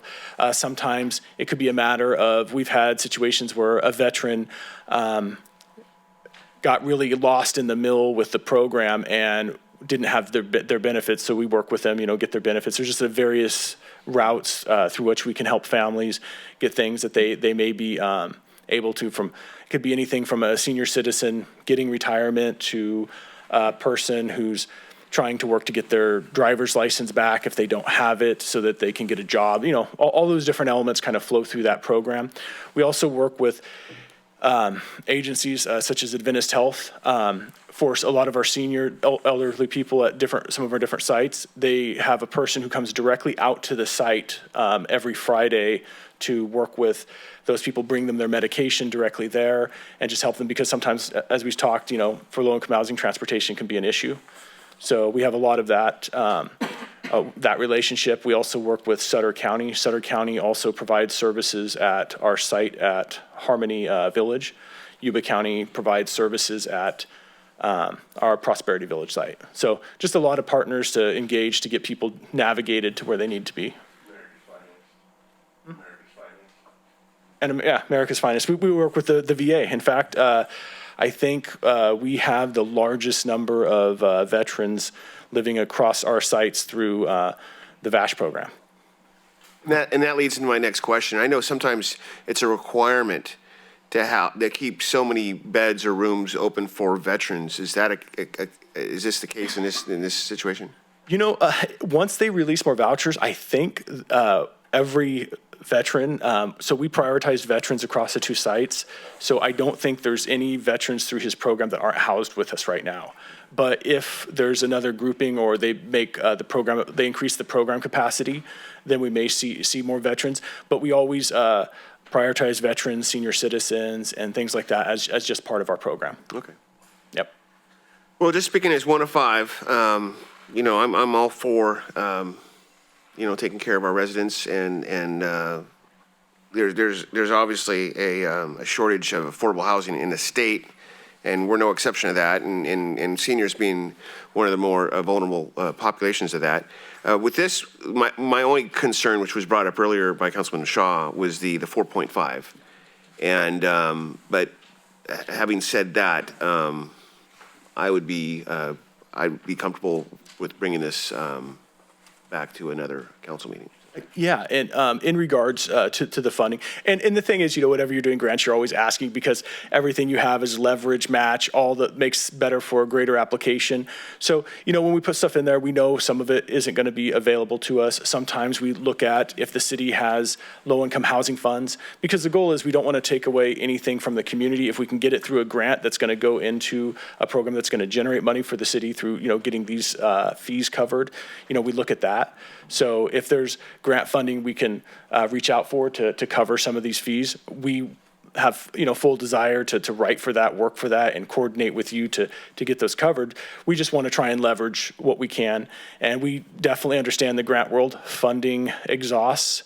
That's why like ahead of times we always prep. We always try to be very, very conservative in our estimates. So sometimes it seems like our prices are like real high, but we're just trying to be careful because sometimes it's feast or famine. We want to be able to have not just the capability to complete the project, but the longevity of being able to keep moving forward as we deal with this. CalAIM was a great program that helps us do that because it generates a lot of programmatic funding. And so that's one of the reasons we delved into that. When they made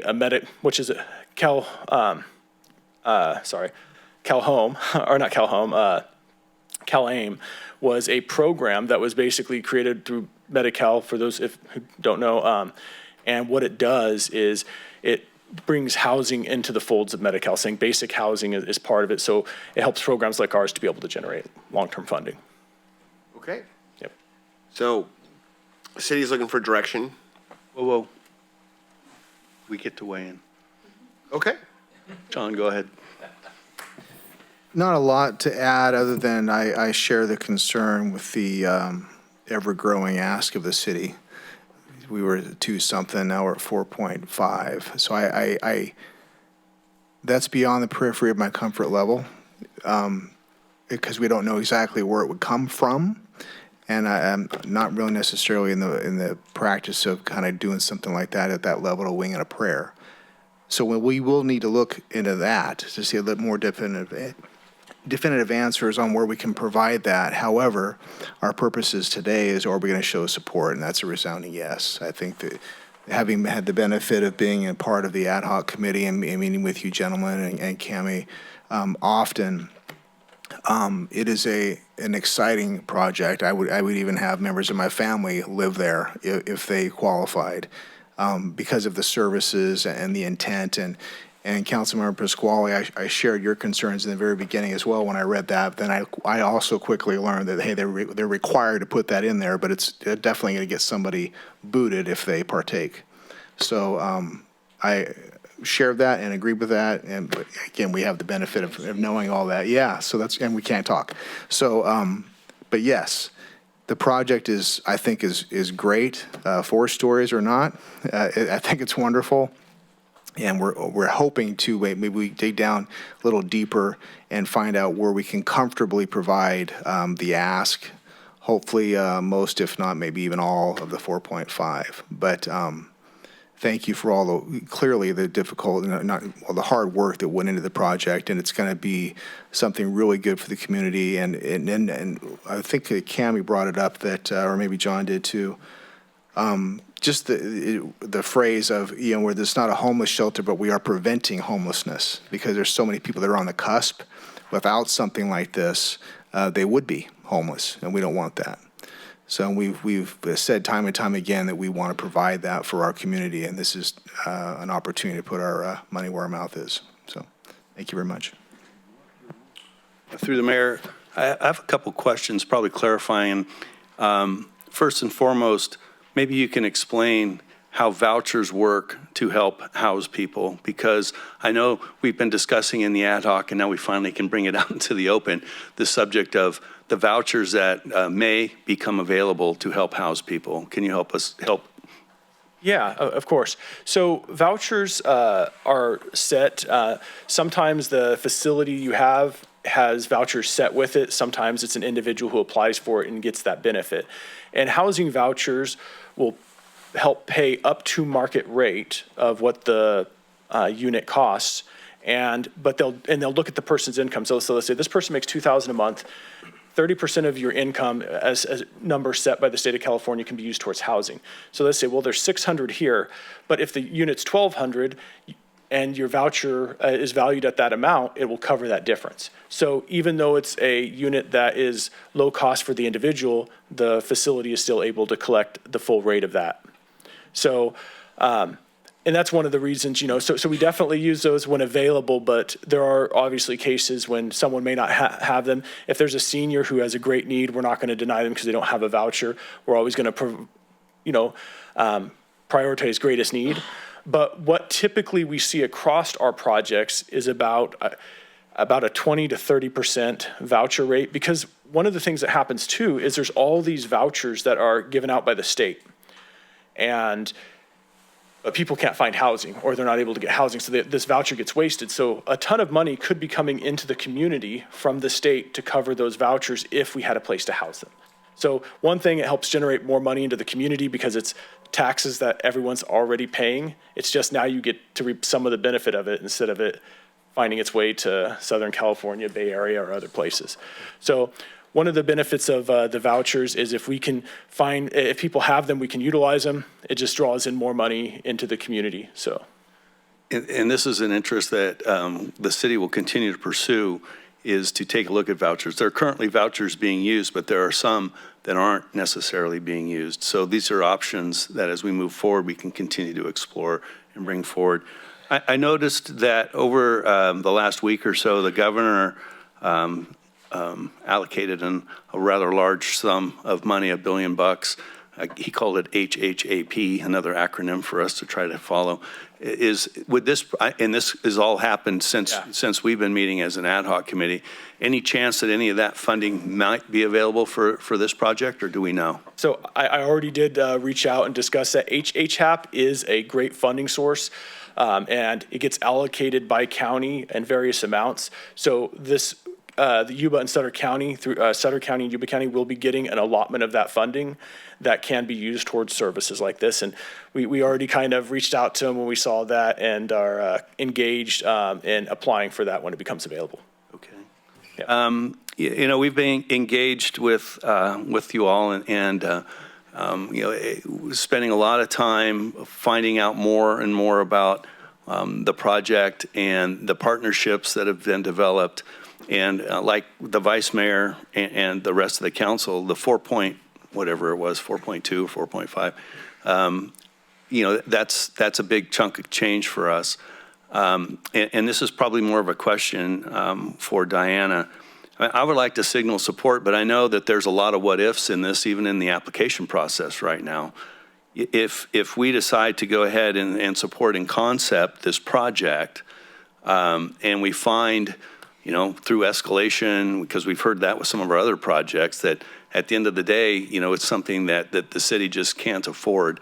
You know, what position does that put us in, not only with our partners, Habitat for Humanity, but with us, you know, signing a letter in support of this? Yeah, so initially what happens is to give support is really what allows us to start applying and moving forward on some of these projects, because grantors won't even really look at your application unless you have the support of a city or municipality to be able to do the project. So it gets us there. You know, and one of the reasons we always try to be careful when we do various sorts of grants, that's what we talked about, the option of phasing just in case, depending on the funding sources, because certain grants have certain commitments. You know, and we do believe we have a strong position to be able to acquire funding. But as you said, there's always the chance that it may not come to fruition. We feel pretty strong on some of the elements. And sometimes it's just, it comes to, well, we're going to have to apply next year. You know, so just like with Adventist Health, there's like, it's not dead yet. We're going to look at another funding source because of, you know, a commitment issue or something like that. So those can always occur, but we really try to structure ourselves in such a way that if it doesn't happen, we can apply for the next round, those kind of various elements. It actually happened when we were doing the first round of Homekey. We, both Yuba County and Sutter County wanted to do a project.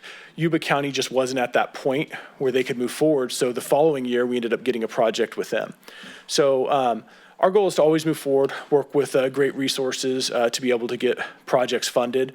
But we'll definitely set up structures if we have to wait a little while. One of the things, for instance, you know, we have the property in escrow. We're looking at, you know, purchasing the property. If, you know, something happens later, if we have to wait a year, it's just holding onto the property until we can do something, you know, do something with it. So yeah, it's one of those things you never know 100%. I just feel that we're in a pretty strong position. And we have, you know, a really good team, I think, across the board. Thurman Consulting does really great work. And, you know, I feel based on our last projects, Homekey, our first Homekey project, I don't know if the council saw this, was selected as one of 2 projects in the state to be presented for its success. So that was a really great opportunity. So it really has put us in a good position with HCD.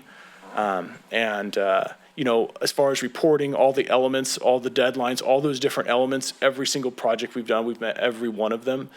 And those just give you stronger and stronger positions to be able to do more because they see you as being able to be successful. You have anything to add, Ms. Langley? Oh, I'm sorry. I would just say in terms of the position, you know, if we were to say that we're going to contribute funds and then, you know, the project's delayed or whatever, we would just have to determine, is there a sunset date on, you know, the contribution of those funds in case other projects came forward that could, you know, the funds could potentially go towards.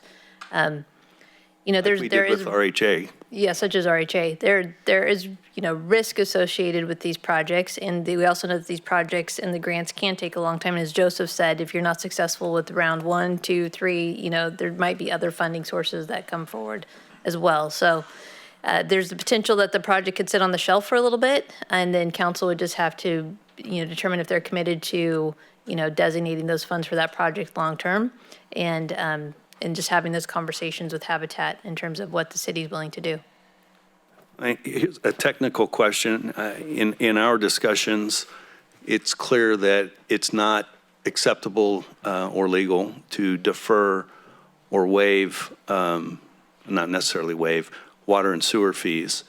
But I do know that our partners in the community, i.e. the school district and the county, have deferred development impact fees and then had that as some sort of programmatic income to help pay that off at some point down on both sides of the river, correct? Yeah, some projects, I know they've done a 55-year deferral of the impact fees. Yeah, and so that could be a consideration for council. From a staff perspective, I think it would be problematic to recommend that to council, because really basically at that point, are you just writing it off because are you going to really collect it in 55 years? And I think from an ongoing operations standpoint, this project, while it can show that for the most part it's cost neutral, you know, long term you can't determine where the project will be years down the road, and would there be funding to be able to pay those deferred impact fees. I know during the discussions over the year, we've talked with consultants and even HCD about the making an application that is competitive. And, you know, we did not necessarily have a quantifiable is it 4.5? I'm sorry, I get it mixed up. 4.5 million in there. You know, one of the recommendations is to put some of that into the grant application. In your opinion, is that feasible, or does that move us out of the realm of potential approval? You know, on the original, we didn't have, obviously, that amount listed. I don't think it is. It's just, you know, we always look to leverage what we can to get the most successful. I think it's still feasible without that. I think if we could find grant sources to cover those costs or, you know, those sorts of things, we can definitely leverage that. And then, you know, we ourselves, we're going to put in, you know, we work with not donors and stuff like that. So I think across Habitat, all of our funding sources that we have directly with our national partners and things like that, we're going to probably provide about $3 million in leverage. But the more you get, the stronger your application. So because they just look at it as a buy-in. But it doesn't mean that we wouldn't get that. We had zero leverage in Yuba County. And we were able to, not zero, we just had what Habitat provided and we still acquired the funding. So yeah, you can get it without it. It's just, as I said, it's kind of an icing on the cake thing. If it's available, you know, it just makes things easier. If it's not, we'll look for other sources. I guess my two final comments. Number one is, you know, a number of 4.5 million to us in the city right now, obviously is like, whoa, you know, it's not something that's easily absorbable. That being said, at the same time, I think we have an obligation to continue to pursue different avenues for affordable housing in the community. And again, differentiating this project from a homeless shelter, which is something that I know Vice Mayor Harris and I, as well as the project team, have been saying, hey, look, let's not get this confused with a homeless shelter. This is something that we try to keep the precariously housed, or we try to get folks that are on the cusp into housing so we don't have to try to recover them from the street. In that vein, I would like to just mention that I think we need to consider supporting it at this point, but I think there needs to be a bit of an off-ramp if we can't find the funding. And I would hope that Habitat for Humanity would understand that we want to try to do this project as long as it's economically feasible for us to do so. That concludes my comments. Okay. Does staff have direction? So what I'm hearing is that, I'm not sure that if all 5 council members are supportive, but I'm hearing a majority supportive for the project. However, there's a question related to city contribution of not only the fees, but also the ongoing annual contribution. And so on April 4th, I can bring back a general support item and trying to just navigate the funding, because in their in their grant applications, they're going to have to list money coming from the city and determine what the city's contribution should be. So that's the task between now and 2 weeks from now, in determining what is council's appetite for contributions to this project. Sounds good. Through the mayor, there was one other thing, Ms. Langley, and that was that income threshold, Right. raising that. Okay. Thank you, Joseph. For somebody that does this for a living, and I've seen you do it before, you're pretty cool under pressure. Of course, this audience is a little bit more laid back than the last one. So thank you for that. Okay, future agenda items, number 13. This is the opportunity to discuss with the city manager about items that came up in the meeting this evening that you would like to have brought back to council at later date. Do we have any comments from the public? Okay. Reports and communications. The following reports and communication items are provided for the council's information. No action can be taken on items under this section unless the council agrees to it. On a subsequent agenda, city manager's report. So I just felt like I just talked a lot. Just a couple of notes. You know, these next few weeks, there's a lot of ribbon cuttings within the city. I think more than I've seen, for a long time, which is really exciting to see the amount of new businesses in not only Yuba City, but the Yuba Sutter area and the variety of the services that are offered. So that's very exciting. In line with that, Ashley Potochnik had our You Can with Yuba City Shop Talk for developers last week. It was really well attended, and we received some feedback that Ben and his team are already implementing based upon what was said. And so we're finding those meetings to be very helpful for us, but then also the people participating. So with that, thank you. Thank you. Council reports. We're going to start this evening with Councilmember Boomgarden. Thank you, Mr. Mayor. Attended LAFCO meeting. We're still struggling a bit with what to do with the executive director. I guess it's board vice chair, Conant, myself, and the public member, Mr. Larry Munger, will be meeting along with members of county and city staff to try to determine a path for the executive director. We also approved the budget for LAFCO for the upcoming year. There were a few pending LAFCO things, but I'm sure we'll hear about those as they go forward. Also attended the Sutter Buttes Flood Control Agency. Probably the biggest thing here is there are credits that the acronym is SBUFCA, that SBUFCA has acquired over time that can't be used because of lack of projects or just their state regulations. So there's a group that's part of an ad hoc committee that is going to try to sell these credits to another agency, and maybe, Mr. Mayor, you can fill in a little bit more, because I think this has been going on longer than I've been on. I pointed to SBUFCA. At Regional Housing Authority, kind of quiet. I did become aware as the chair that there is an additional potential housing project that RHA is looking at with a no ask of the city. It would be 16 units, and it would be in the north end of the city. They're trying to get an application together. Sometimes these, I don't want to call it last minute because it's not last minute, but they're squeaking an application in, and there's a reasonable possibility that this thing might be picked up.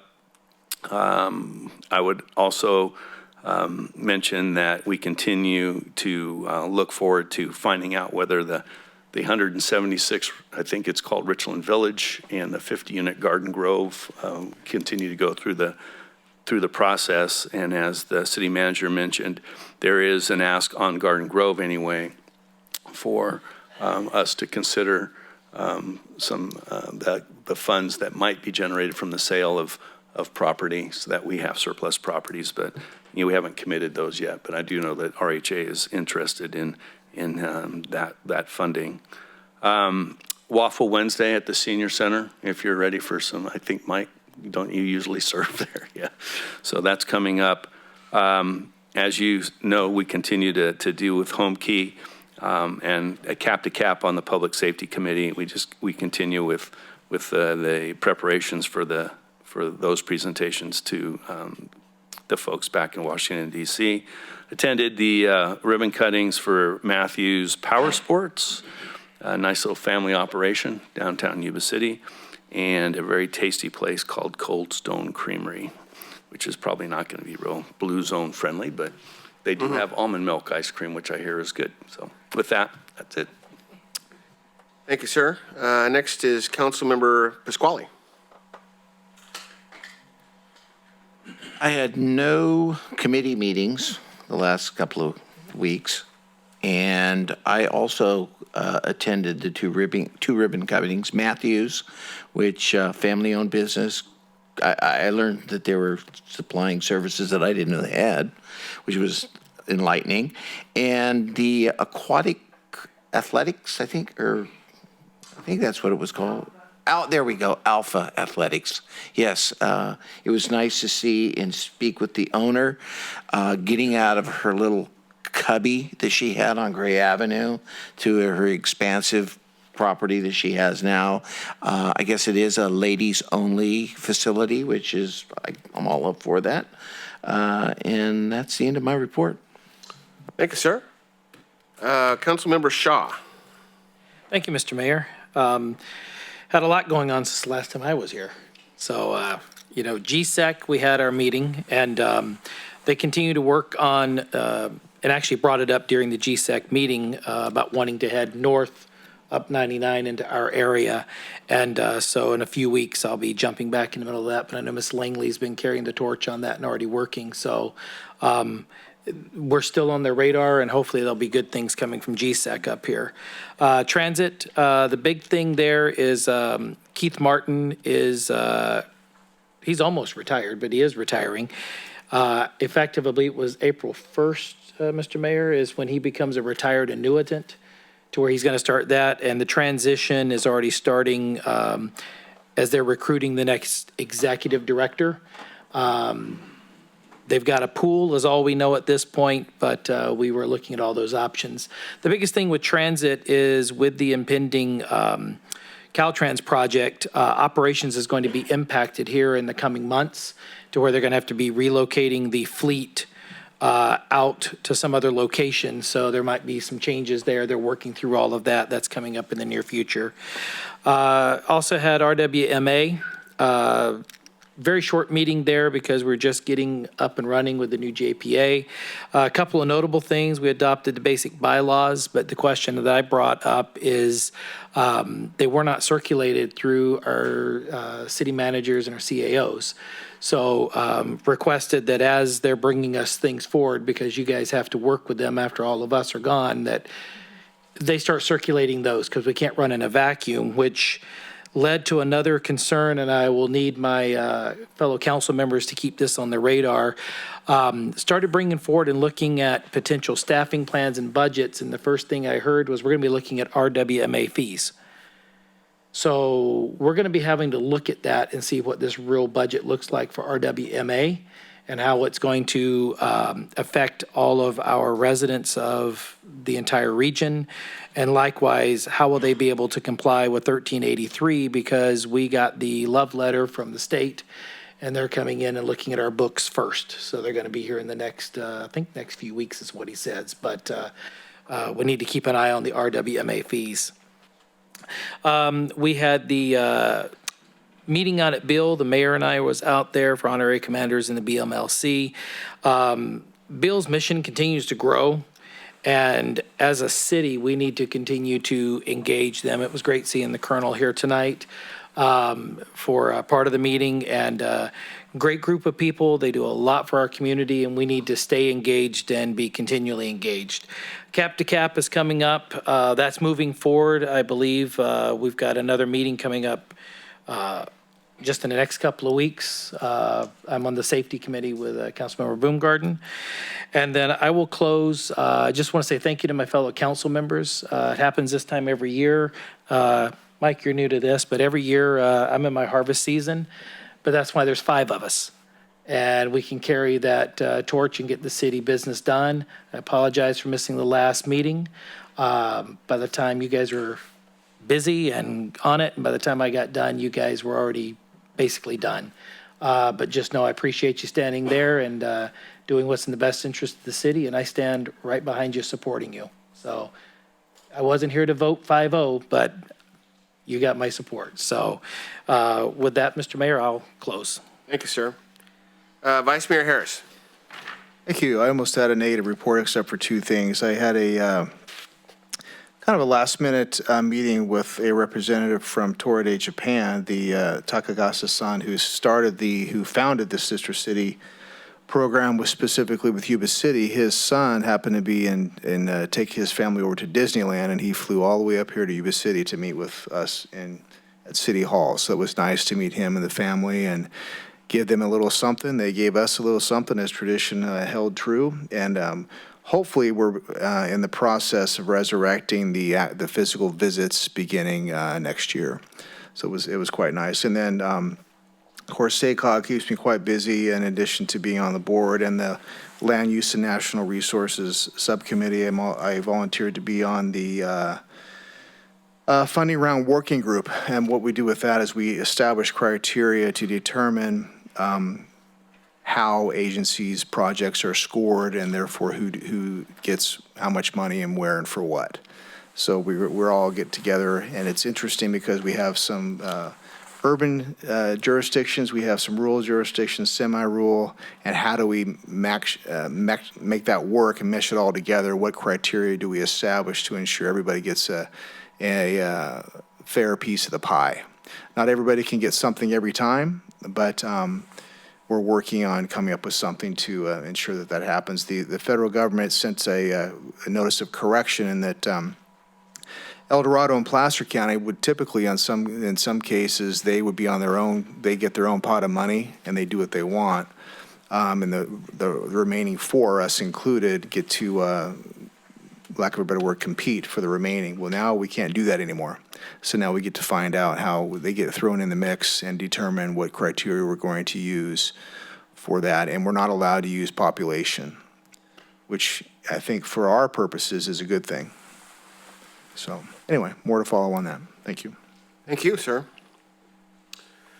Well, my last 2 weeks started with Sabufka, which was mentioned before. It was a lively meeting because with all the snow and more rain and everything else, everyone's very cognizant of the rivers going up. But the mission continues to be safety, and they're looking at the West Levee repair, 1.6 miles of levee south. And the center bypass east levee repairs, 5.2 miles of levee. There's $4 million of DWR funding agreement towards that, and then it continues to be the sediment removal at the mouth of the Yuba River, which by now has probably already been flushed through the confluence with any luck. And then moving on to Mosquito. And then I got a bad feeling about this year with all the water we've had, but we did a approval of a media outreach program Approval of a contract for aerial surveillance for the swimming pools, which is yearly consideration. Consideration of bids to district annual audit.